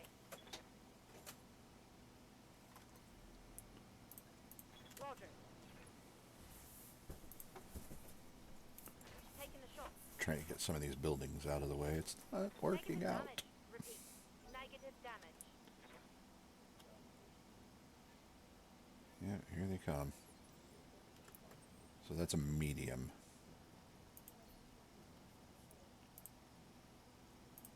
Engaging target.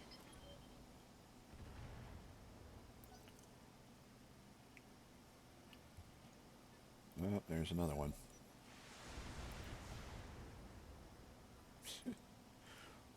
A lot of that went into that central building there, I think.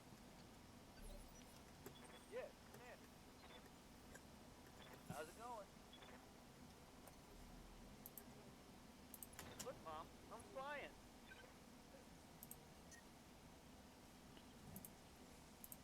Engaging target.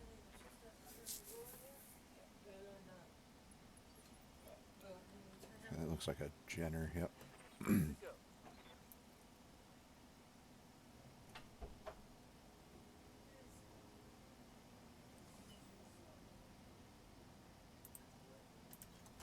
On my way, double time. And a hunchback? Oh, bye. I'm here. Oh, this could be a problem.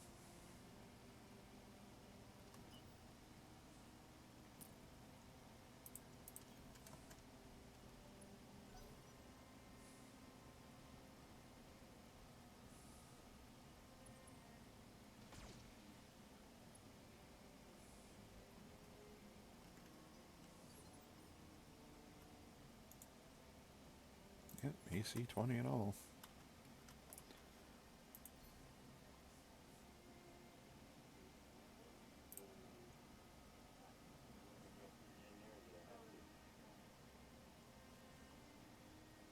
You can only hit him with the LRM.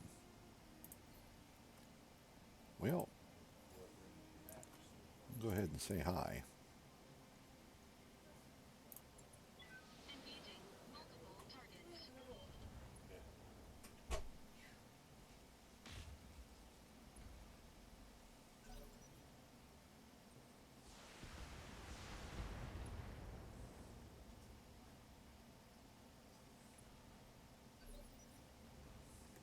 up, huh?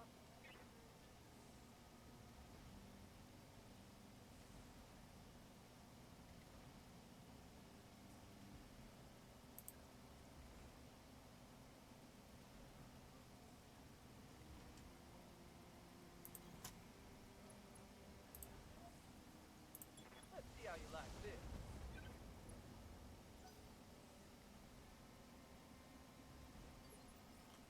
I'm here. They reserved.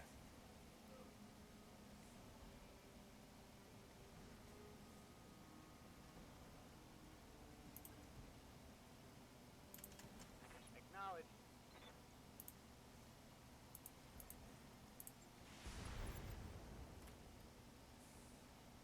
One less target. Commander?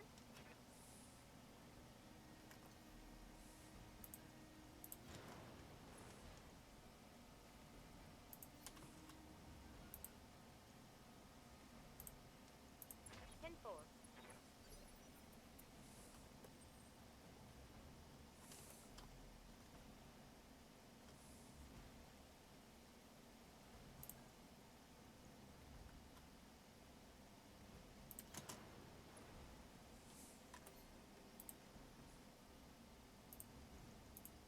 Engaging target. All right.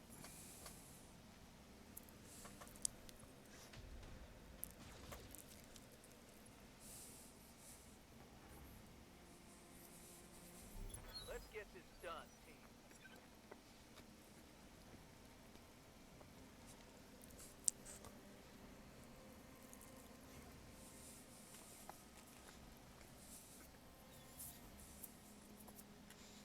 Waiting for orders. Roger.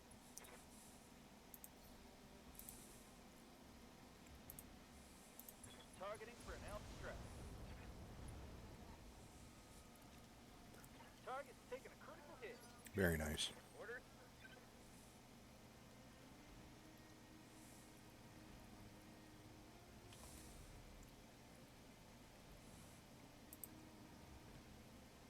Jumping.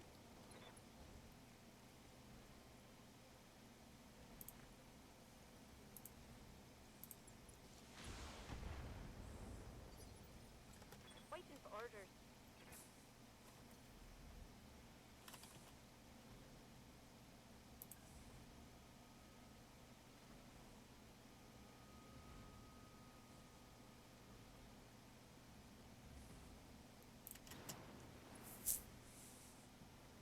Slightly better than a 50% chance. Target locked. They reserved again. How interesting.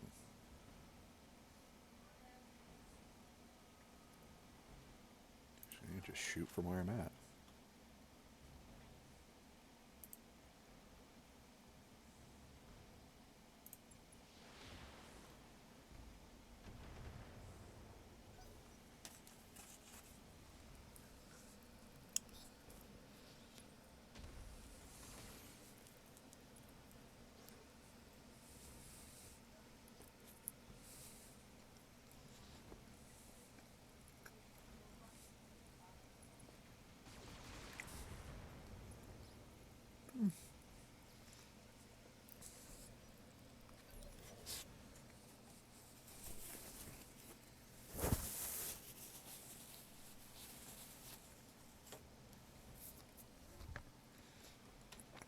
Hey there.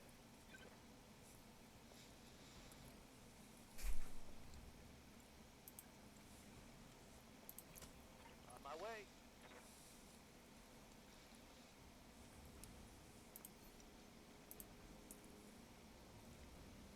Not great, but Acknowledge.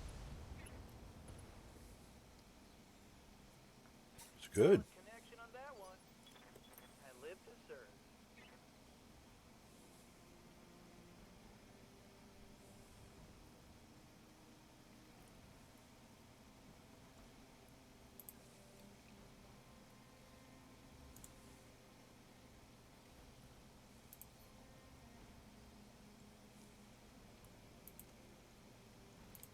Confirmed.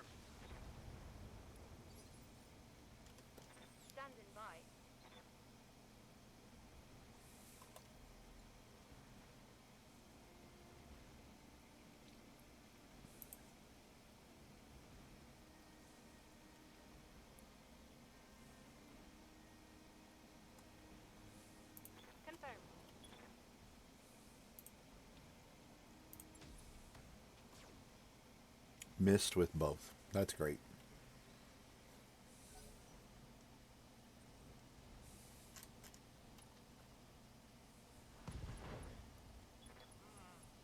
I'm hit. I did not expect that at all.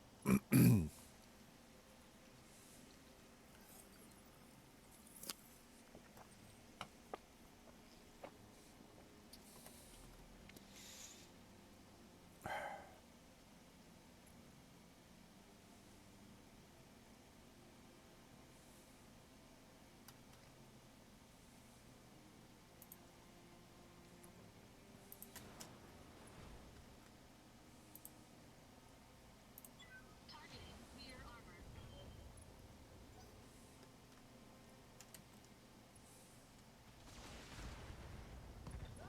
Yeah, he probably died. Standing by.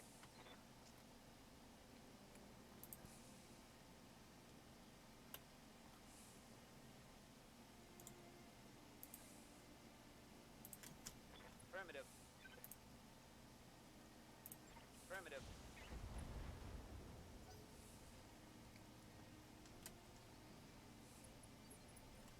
I'm receiving you.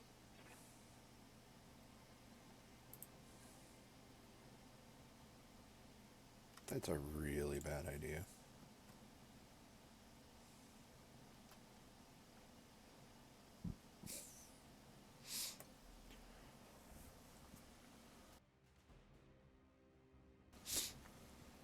Ah,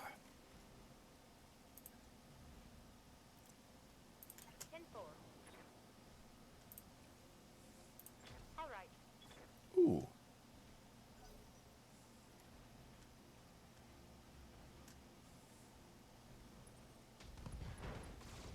Jesus.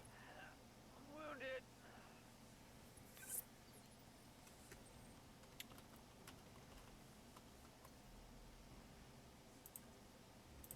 Engaging jump jets.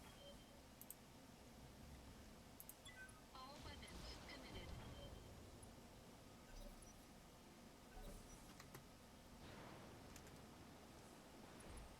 Get the angle on me. Now I'm taking it good. I am very surprised that he did not just die right there. Rolling.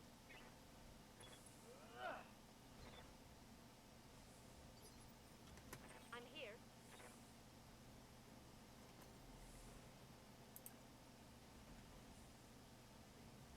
All right.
target.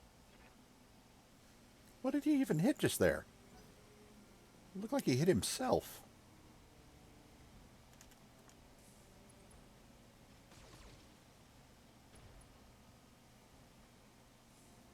My mech is coming apart around. Yes, Commander.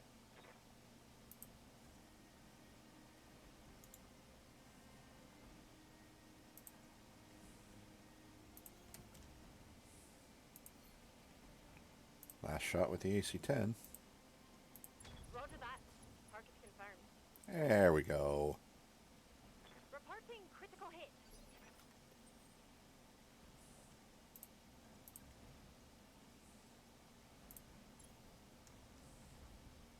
Engaging physical attack.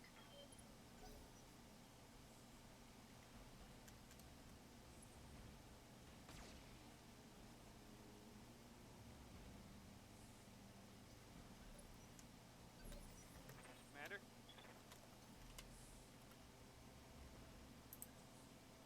Acknowledge. Confirmed.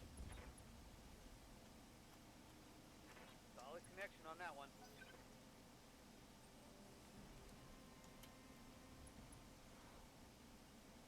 You missed. Waiting for orders.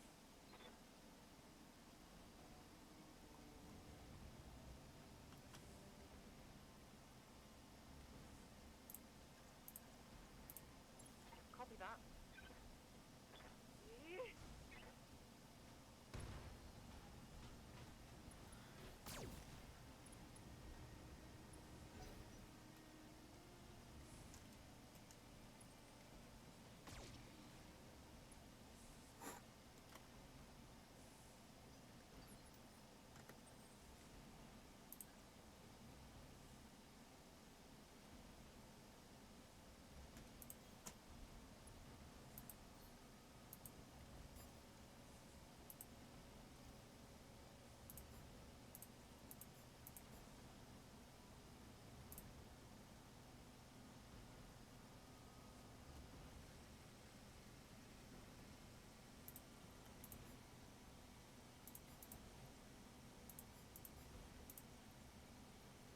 Hmm.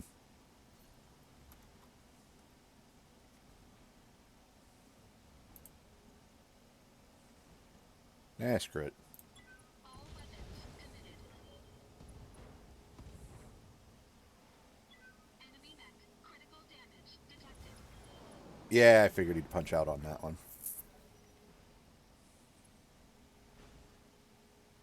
I'm gonna need a medic. Oh.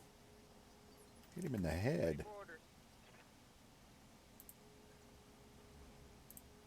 Targeting for physical attack. Ah. I'm receiving you.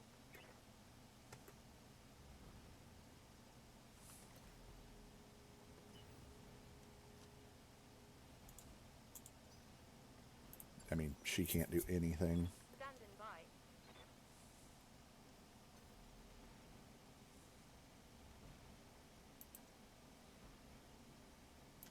Engaging jump jets.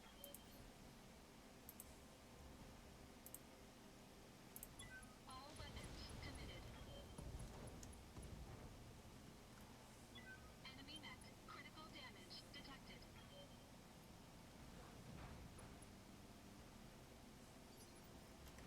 Yes, Commander. Acknowledge. Waiting for orders.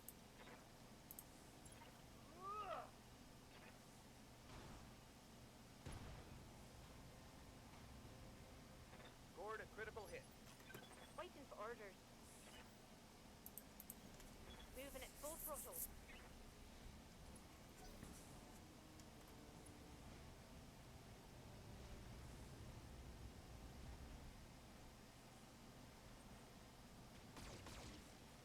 Whiff.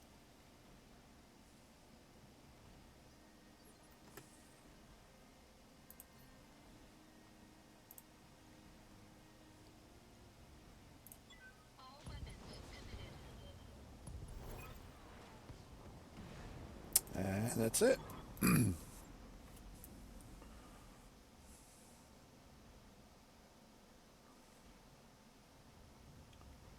Performance review on that one's going to look ugly, but as we lost one mech, possibly lost the pilot.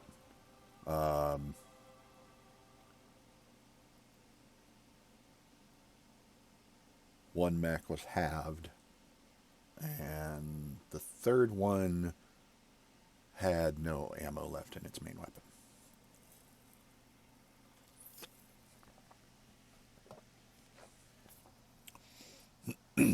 So yeah,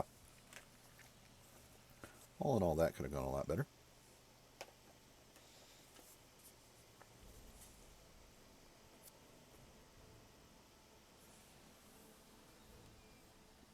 Not bad. And nope, he did not die. Good for him. I'll take the hunchback part, thank you.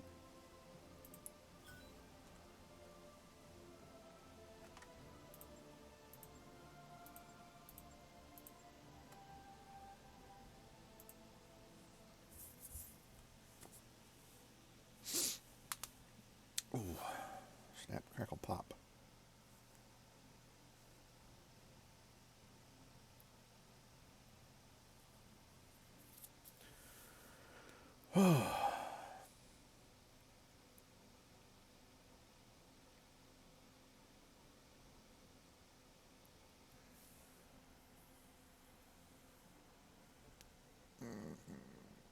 Okay.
All right.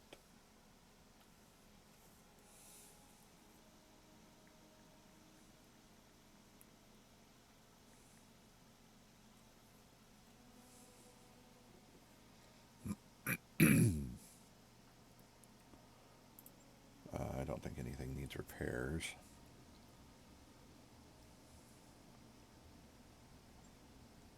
No. Good on that front. And then, was there a hunchback part here? No. Okay.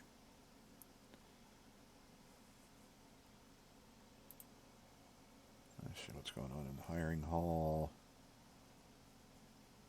Right, bacon and beef.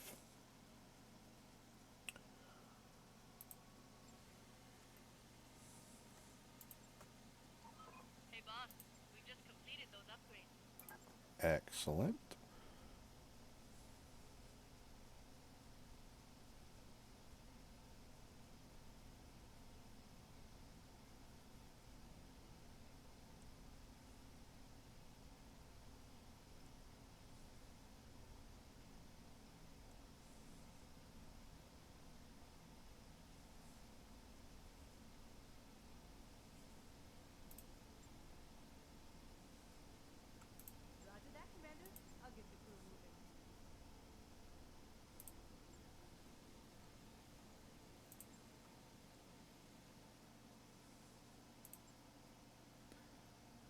Next contract.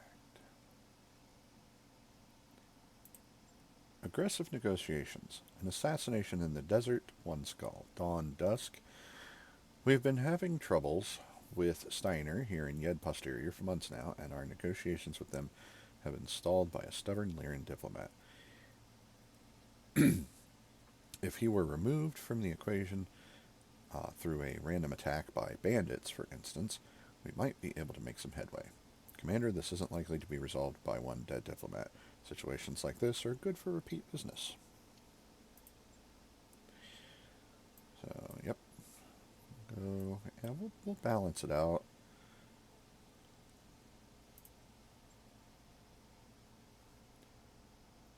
And yeah, move the Vindicator over here.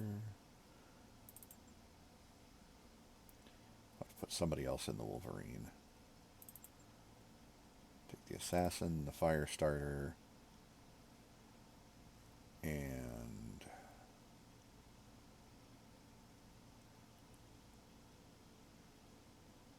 the Jenner.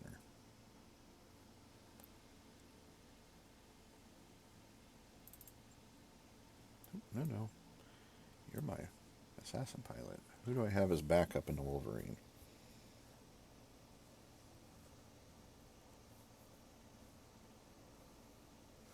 Nobody.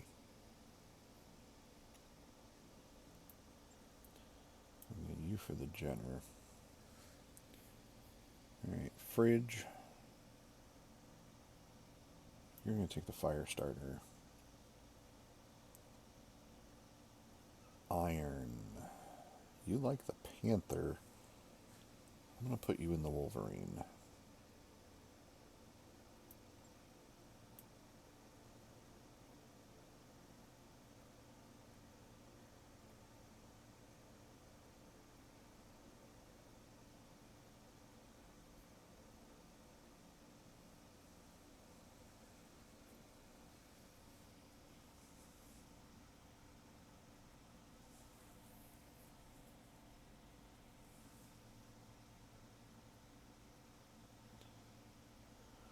Okay.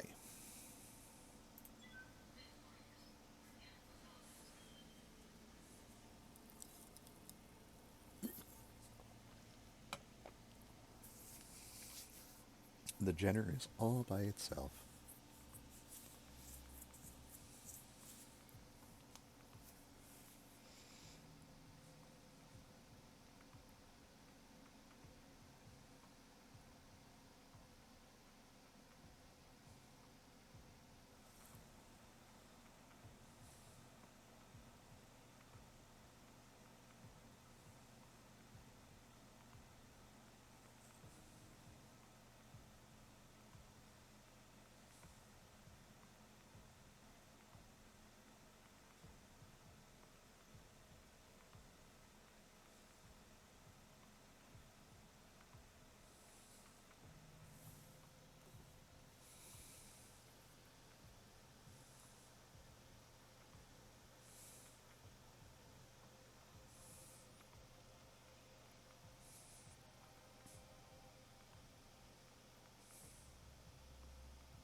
focused.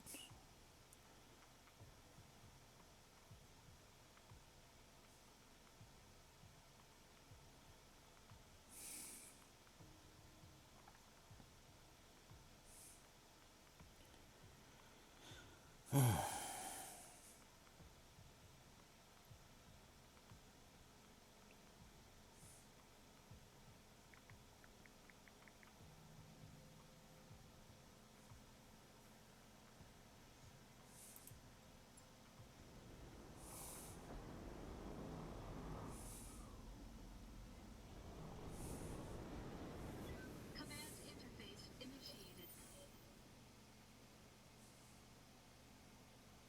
Oh, enemy contact right off the bat, huh?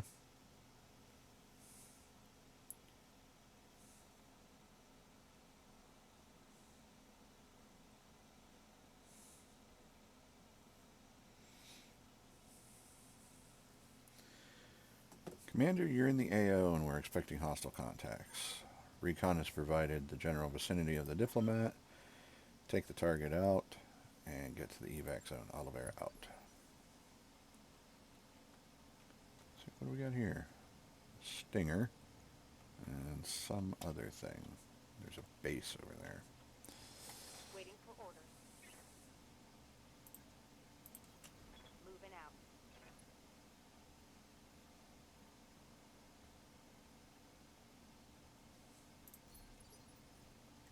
Orders.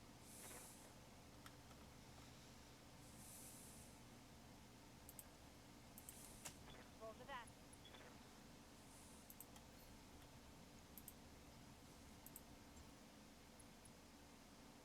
Another fire starter.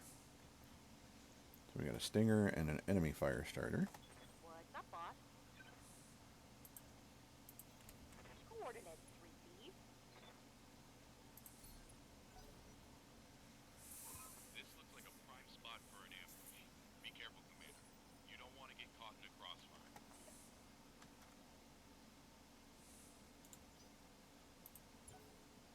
Waiting for the right move. Are they going to reserve or are they going to come at me? They're going to come at me. No idea what that was, though. Oh! A BS stray shot.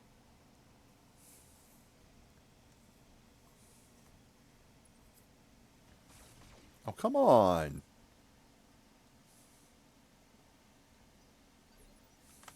Commander.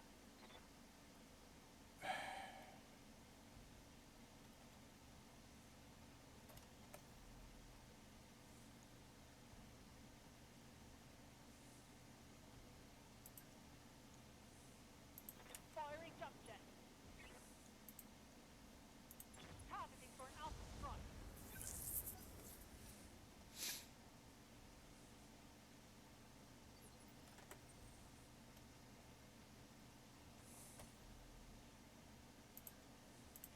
Engaging jump jets.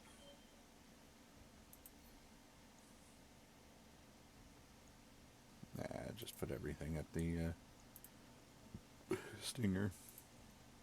Minus the LRMs. Engaging target. Enemy mech. Critical damage detected.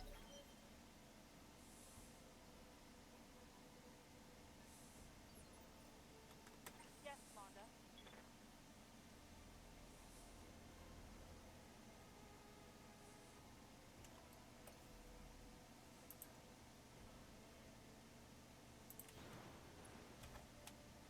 We got there a Javelin and a Cicada. Okay. Firing a full salvo. One less target.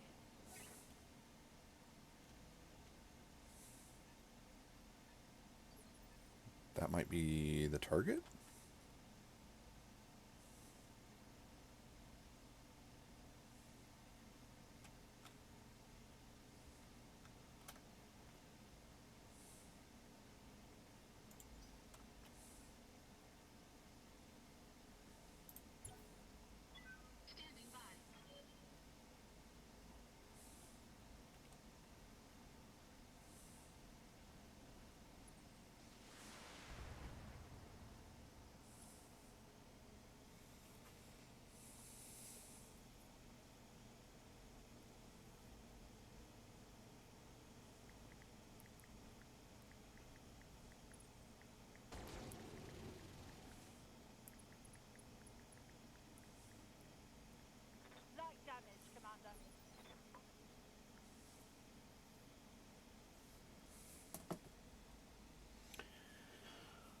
Okay.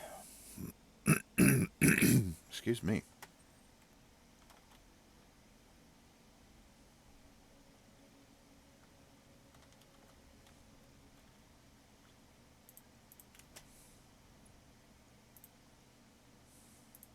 Engaging target. Everything missed. No damage detected.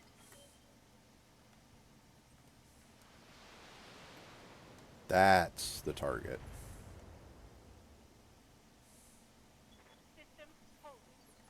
Standing by.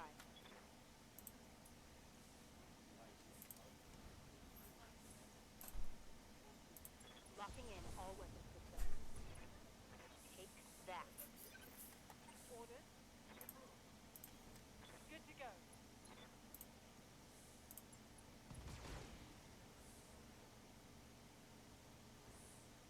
Reporting critical hit. Standing by. On my way. Taking the shot. I think I hit something good.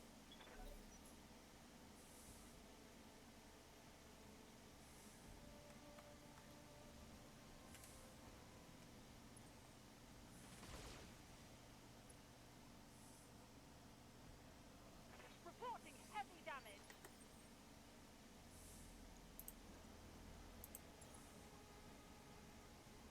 Engaging physical attack. Enemy mech. Critical damage detected.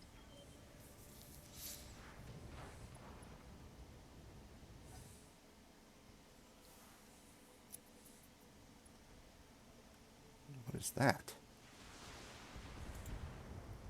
Commando. Commander.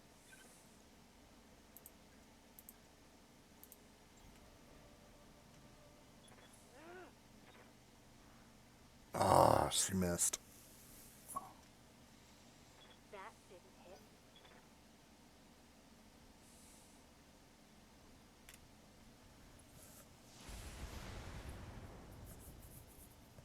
No, and now it's got my Vindicators back. Commander.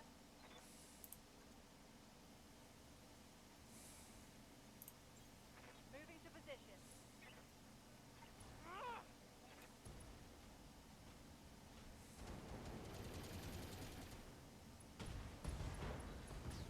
Oh, yes.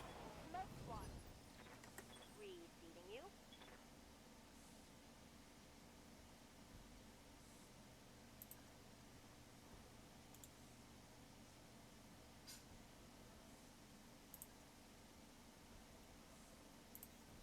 Heading out.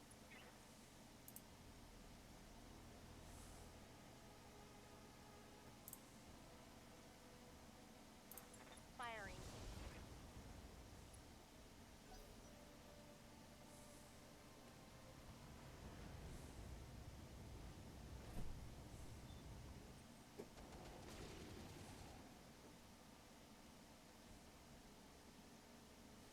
Losing lots of armor.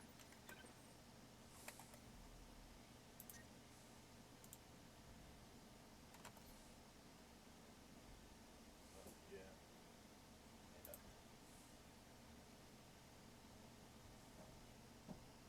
See, that's the right arm, so I don't want to do that.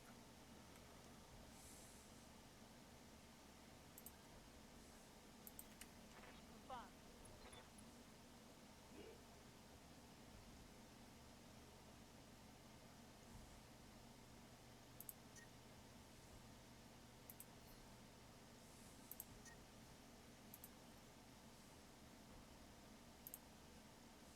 Wilco. Enemy down.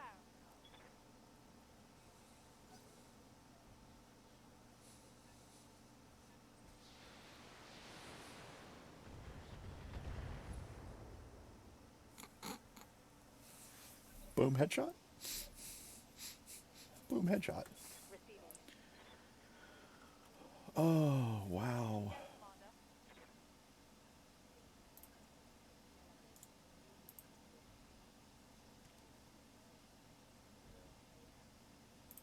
Yes, Commander. Affirmative.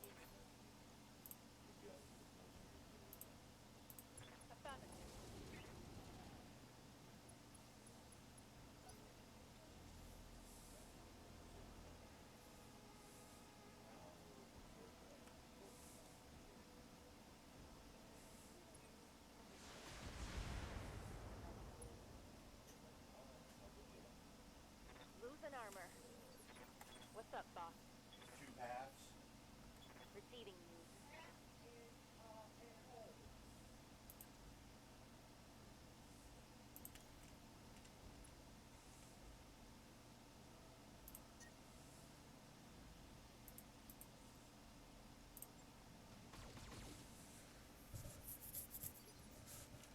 Yes, Commander.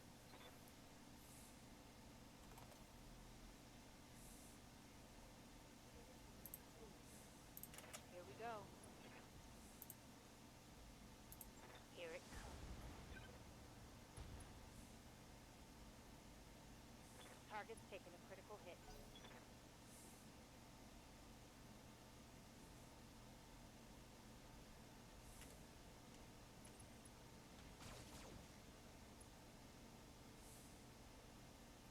I'm under heavy fire. Receiving you.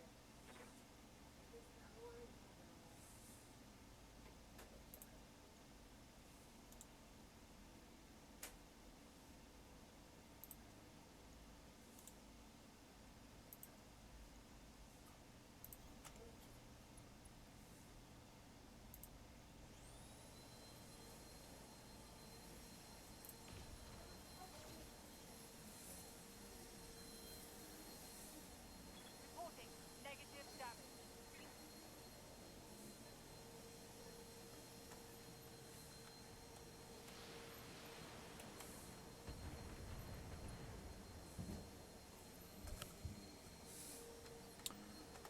Whiff.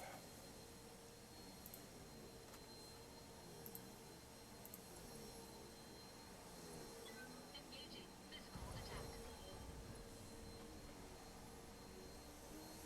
Enemy net critical damage detected.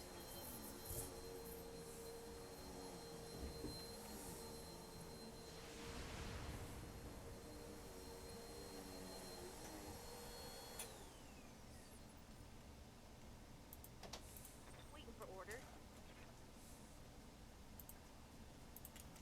On my way. Firing on target. Scored a critical hit. And he ejected.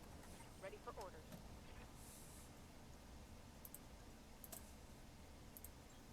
Coordinates received.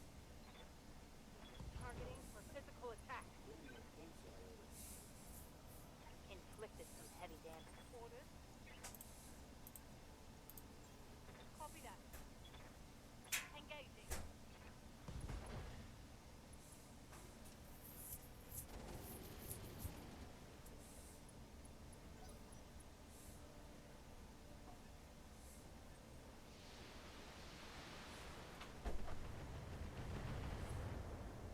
Still picking on the Jenner, way over there. My armor's getting stripped off.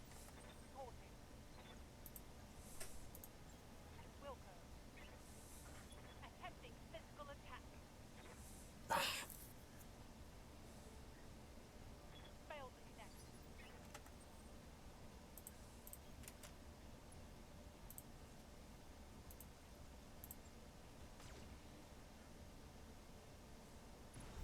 Kill confirmed, Commander.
Got away, but won't go far.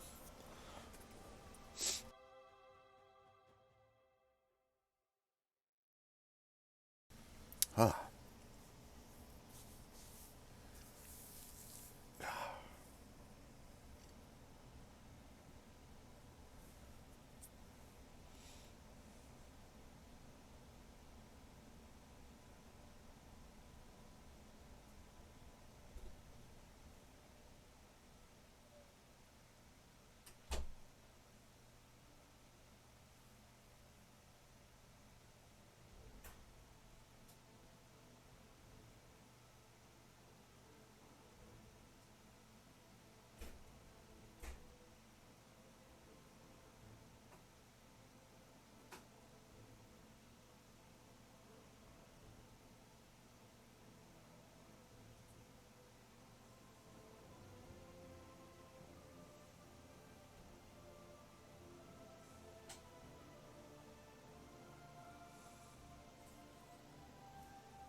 Okay, so pretty decent payout.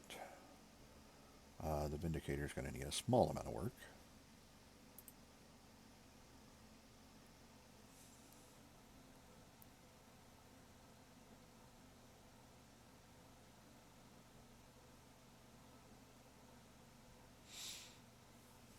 A lot of potential salvage here. Let's see.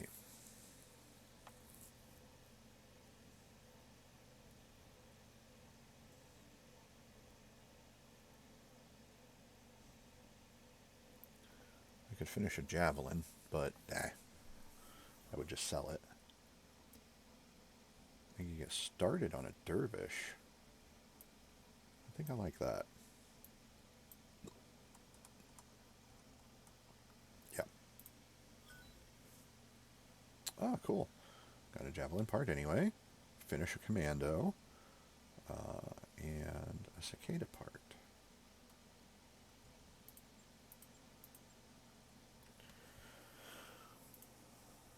So, that's not bad. Oh!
Just waiting on it to load.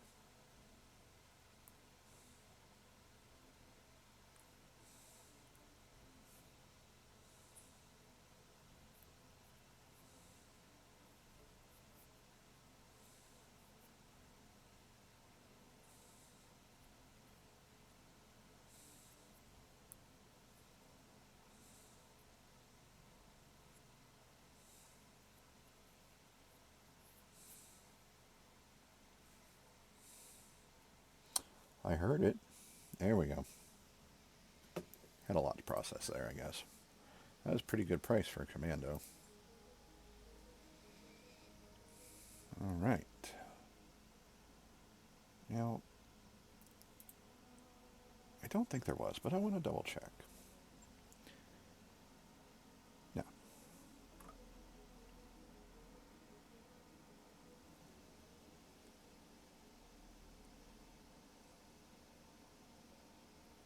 I wanted to see if there was a dervish part, but there was not.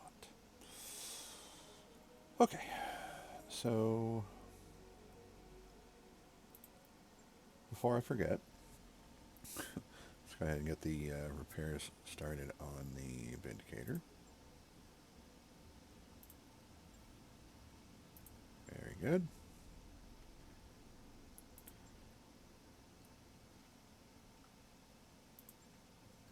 That work order you submitted is complete. Tying up loose ends. You and Darius are networking in a planet-side bar when a familiar voice cuts through the din. An impossible voice.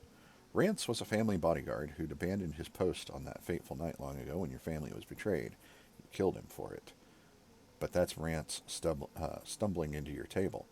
Hey, he slurs. Can you spare any civils? I have to get off-world. I need to stay a step ahead of the devil.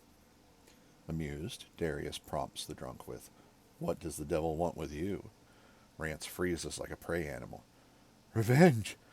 The mad wants revenge!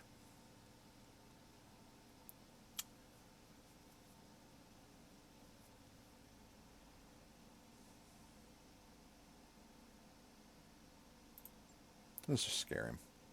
Rance squints at your outstretched hand, inspecting it for sea bills, then finally shakes it. He winces as your grip tightens. Hello, Rance. Don't you recognize the last heir of House Osgard? His pain turns to panic as he desperately tries to free his hand from yours. Or you can just call me the devil. You finally let him go, and he falls to the ground, scrambling backward on all fours. Darius, meanwhile, is speechless, a second unexpected occurrence for the day. Rance screams as he flees the tavern, your voice echoing after him. Keep running, coward. I killed you once. I'll kill you again. Oh, and it's time for the news. Comstar News Bureau, August 3039. Fedcom Alliance in retreat. Forces led by Gunji no Kanrei, Theodore Kurita, aggressive counterstrikes on several Fedcom Alliance worlds.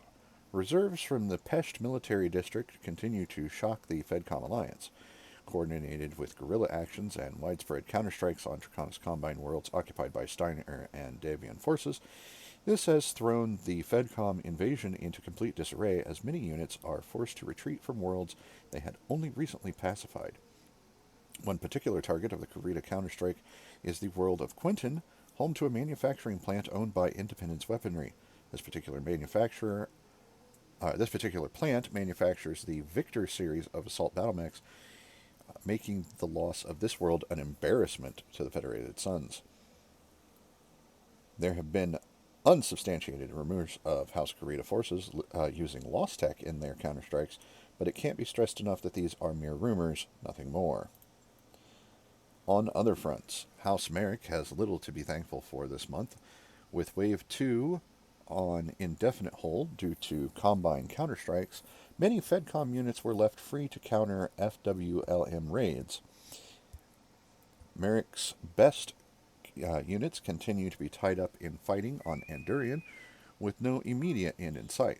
Shockingly, reports of a 2-day strike on the Capellan Confederation world of Capella by FWLM was one of the most successful of all of the raids conducted after the 9th Merrick Militia chose to exploit a loophole in their orders to distract Capellans from Andurian. McCarran's armored cavalry continues to run rampant with highly successful hit-and-runs through Federated Suns territory. This has been the CNB August 3039 broadcast.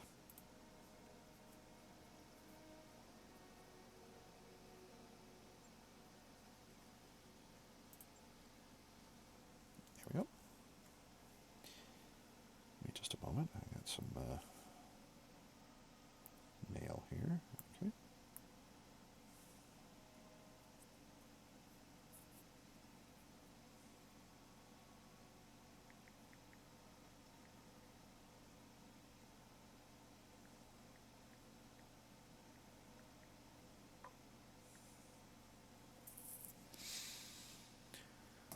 Okay, let's get one more in.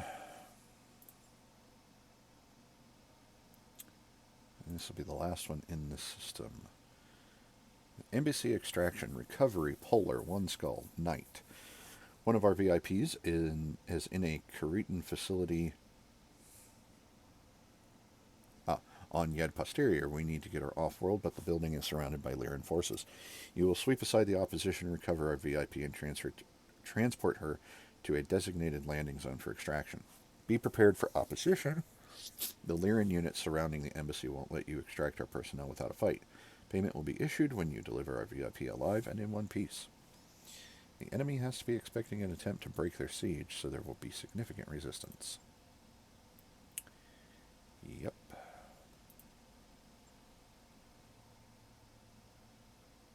Not getting paid a lot for this.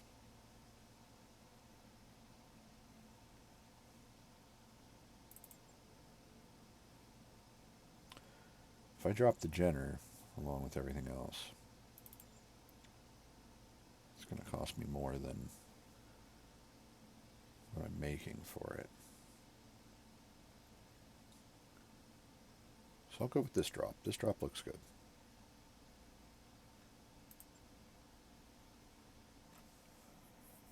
Yeah.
just a second.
Okay, sorry about that.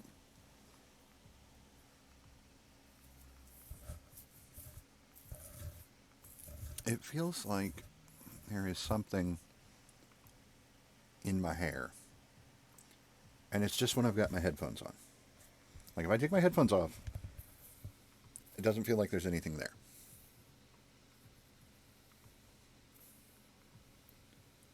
But as soon as I put them back on, it feels like something is touching the front of my hairline.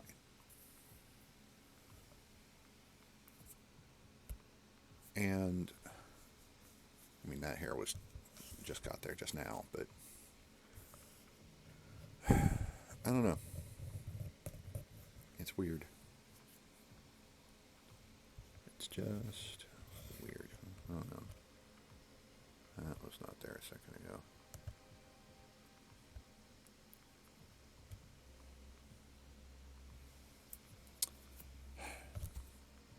Gotcha.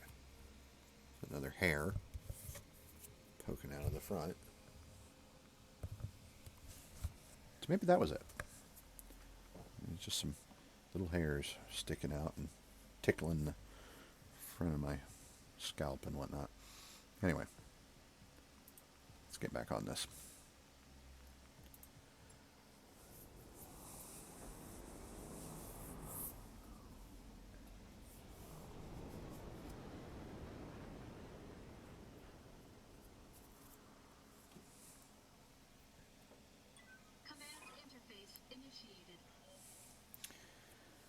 Alright, this should be a straightforward mission, retrieval mission. Get in, acquire the VIP, and get back out again.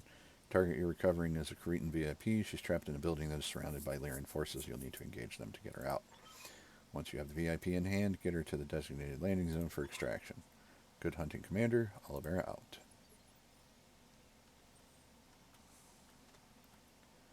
Okay, so it put everybody in a really stupid position to start. I think... Let's see. I could go over the mountain and come down this way.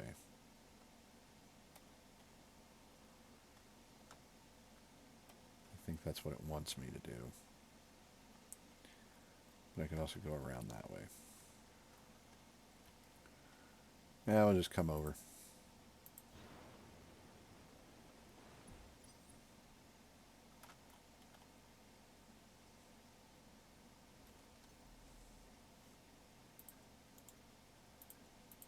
Engaging jump jets.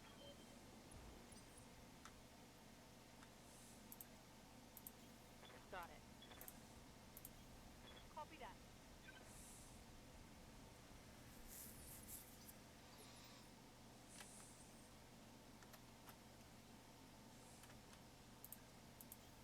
Good to go.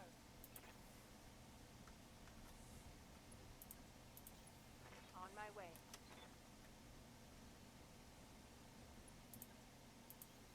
On the move.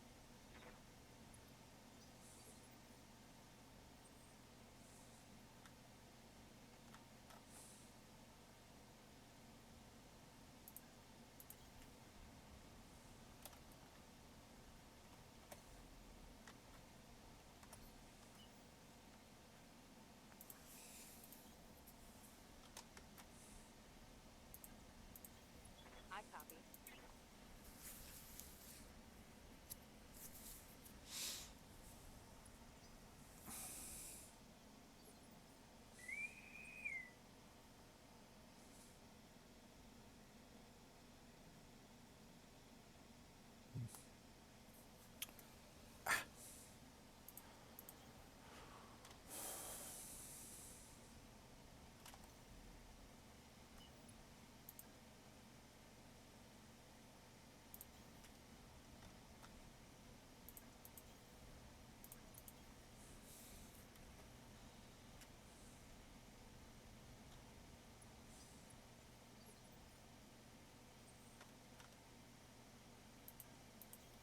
Moving to position.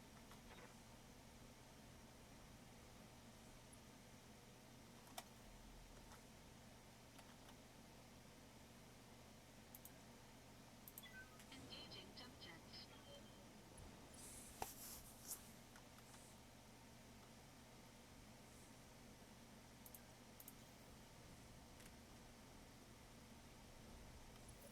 Yep, we got something on sensors.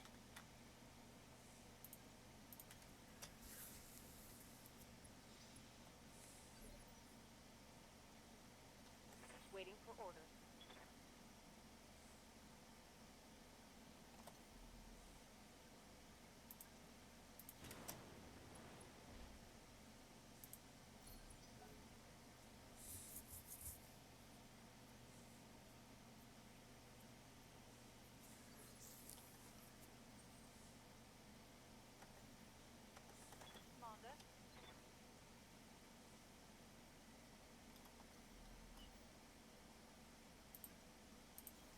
Affirmative.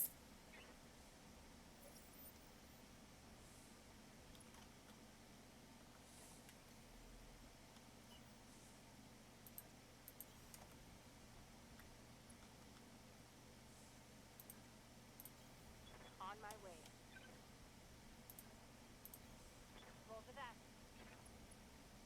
A locust. And we got another one over there and something over there. Receiving.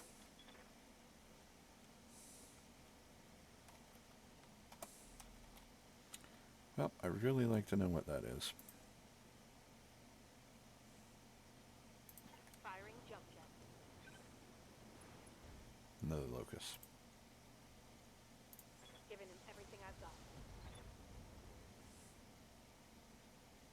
negative damage. Orders. And your job is to find out what that is.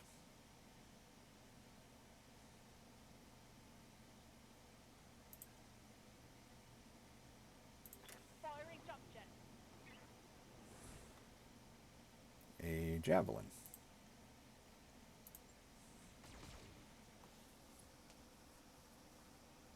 Yeah, I expected those to not land. Yes, Oh, Commander. they just keep reserving, huh?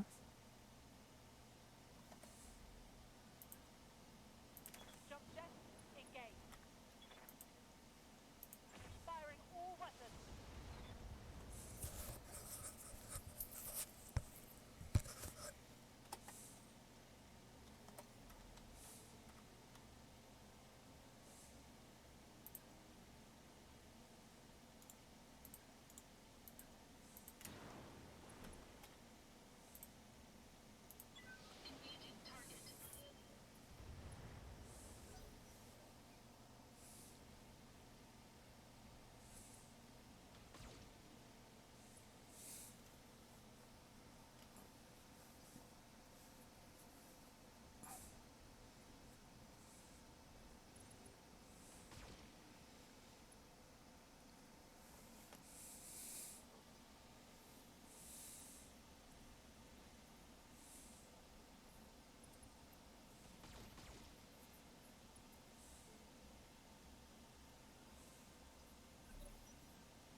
Standing by.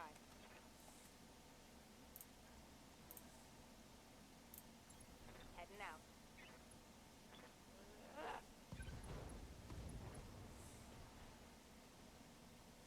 Scored a critical hit.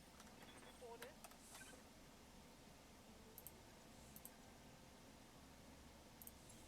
Moving out.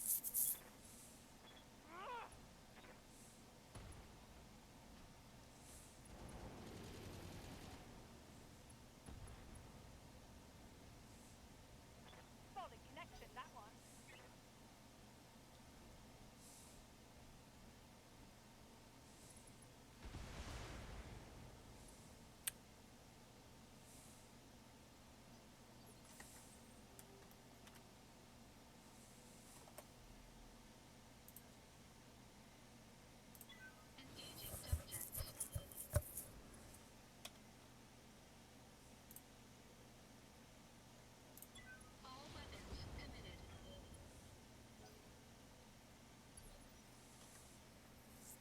Yes, Commander. Engaging.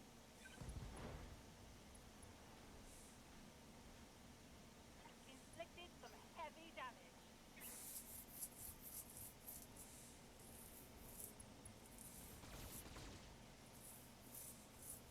Really? All into that arm? Light damage, Commander. And you call that light damage? Okay.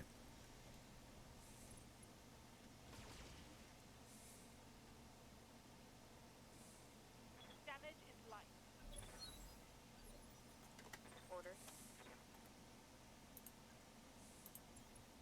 Locked on for physical attack. Well done. Here we go. Mech destroyed. Commander. Roger that.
go. Position confirmed. Confirmed. Take that.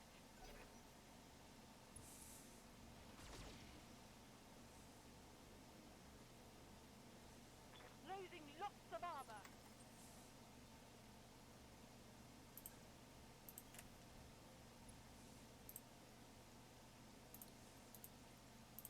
Engaging target.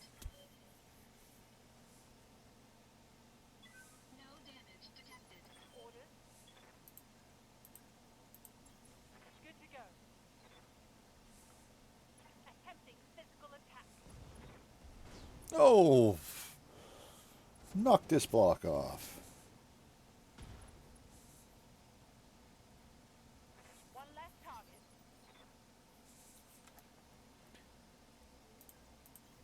On my way.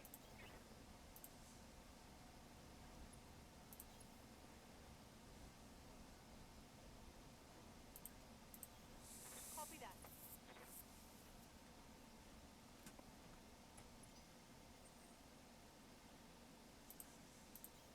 Good to go.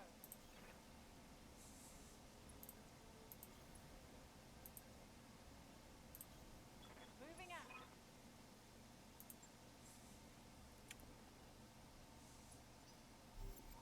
We have the asset, Commander. Well, that was actually pretty easy.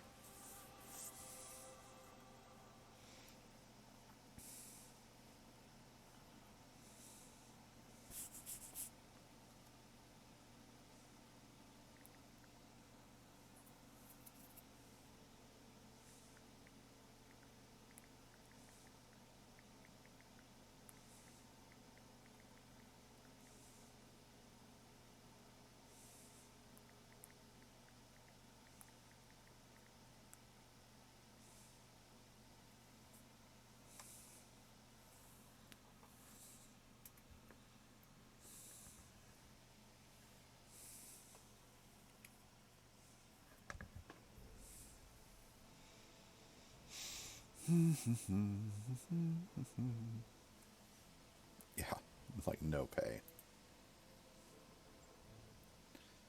But that's fine. Also, no experience. That's getting old.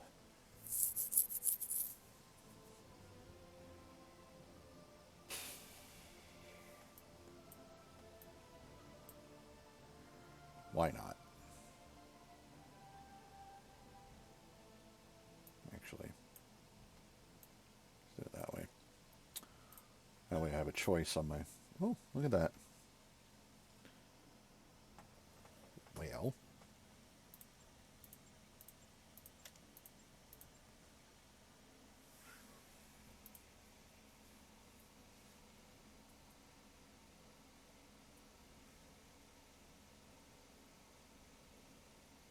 build a whole locus.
Suddenly got very dizzy.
There we go.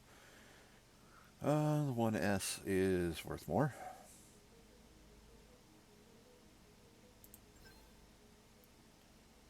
Sell it. Javelin 10F is worth more.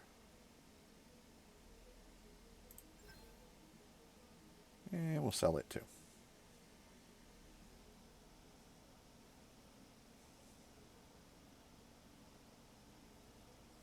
Okay. So, I think we know. Oh, goodness.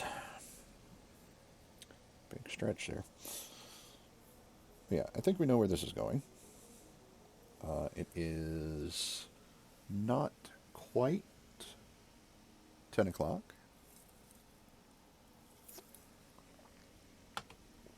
But it's pretty near close enough. So I think this is where we're going to knock it on the head today. I will check my pilots and everything before we finish.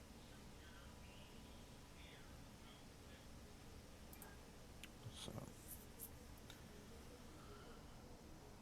let's take a look here. Go to the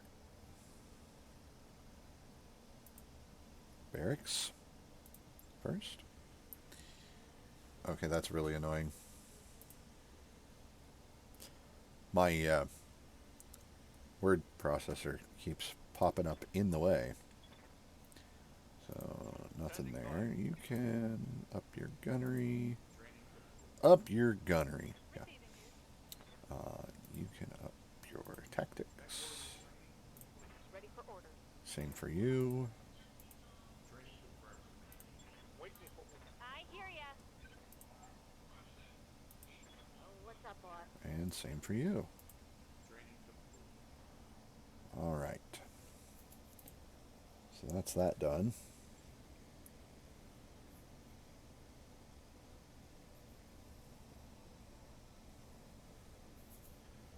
Okay.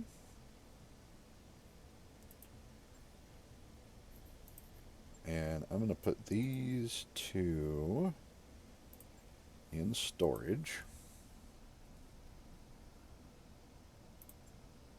And then I'm going to sell them.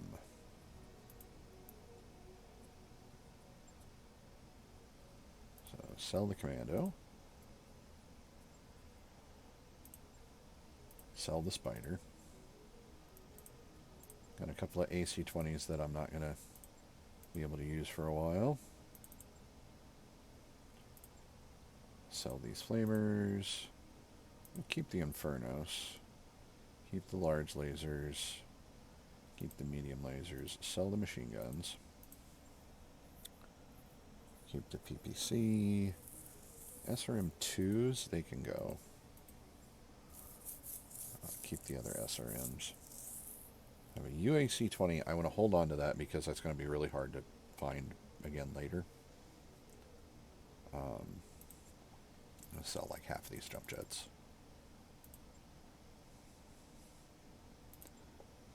Sell both bins of machine gun ammo. And that will do. Yeah. Brings us to 2,739,930 C-bills. With... Get everybody out of bed. 7 days until the next financial report. Of course, I could have done that with travel. Let's go ahead and choose our next destination.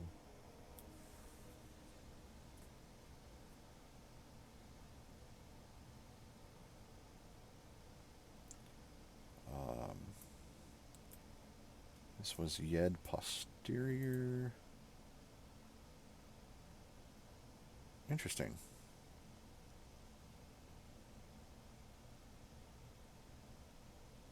Could go there. They got a lot of active factions there.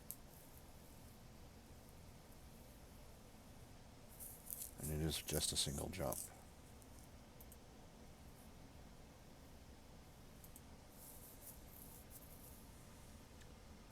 We'll filter that.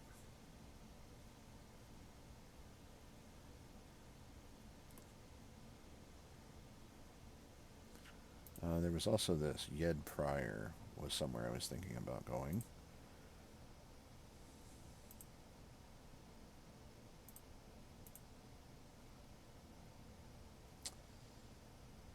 So it would take us deeper into Lyran space.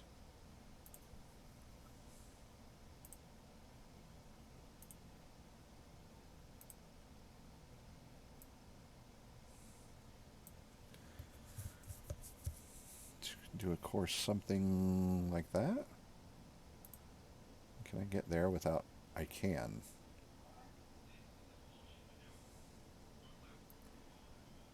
So it looks like that's the way to go.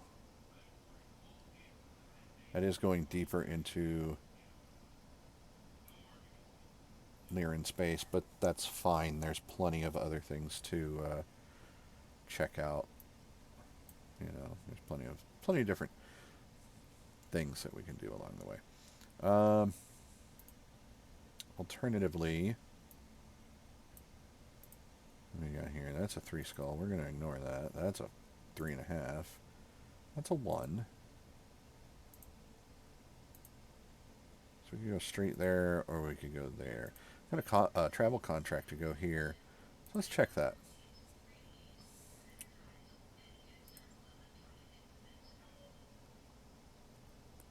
That's got to be this one. Yep. And this also goes there.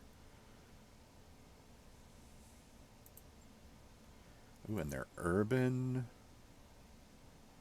This will be the first urban battles on this this stream and channel. So let's go ahead and go to one of those. I'm going to go for this one. Actually, we're going to get our feet wet with this one first, a cease and desist for the compelling Confederation.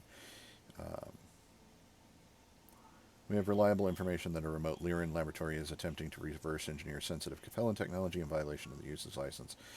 They have failed to respond to our communications that they cease and desist these unlawful operations. Therefore, we authorize you to execute the license termination clause upon that facility. Destroy base, urban, half skull. Contract does not specify any retrieval commander. We are to bring the base down and then destroy the tech with it. So, it's a half skull. We'll just go for the money, because it's not a lot. So, while that's doing that, and we'll get a couple of things along the way. Those upgrades you asked for are online. Like that. Hang on.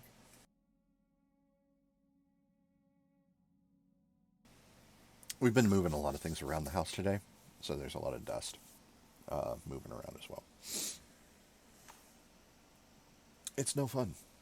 Anyway, engineering finished their thing, which was the refit harness. So I'm gonna get the scaffolding done next. Sure thing. It'll take a bit, but we'll get it done. It's pretty cheap. So yeah. And then we'll hit a financial report as well.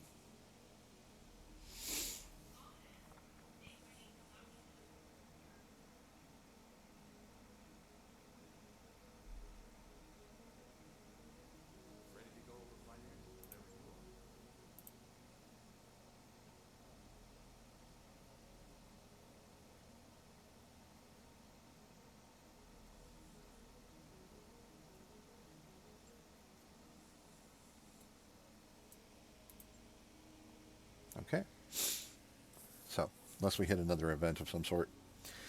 Thanks for joining me today. If you'd like what you've seen, consider following the stream so you can get updates and notifications of when I go live. Also remember that all of my streams are kept here on Twitch as VODs for a week, as well as recorded and uploaded afterwards to YouTube.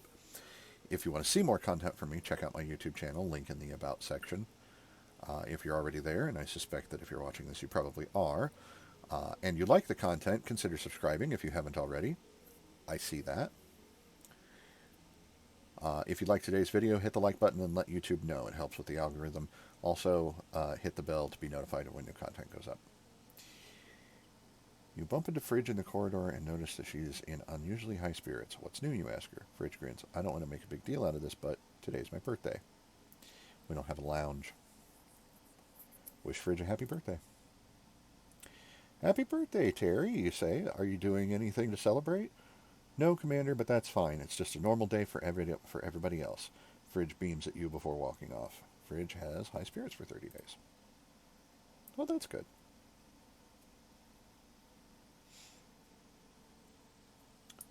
And we'll finish the travel, because it should save once we get there.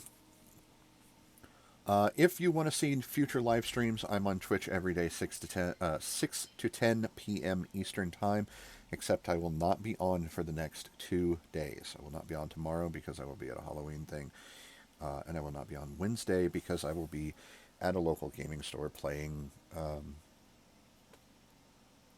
tabletop BattleTech with some friends. If you're feeling generous and want to help support the channel or stream, consider donating to my Patreon. Link in the About section, both on YouTube and Twitch, and today in the upper right-hand corner. If you like my content and you think others will too, feel free to share it. More views on Twitch will help me to achieve affiliate status, which will open up the door for me to do more for you, the viewers. I hope you enjoyed the stream or video today, and I hope to see you again soon. Until then, take care, stay safe, and have a wonderful day. Goodbye.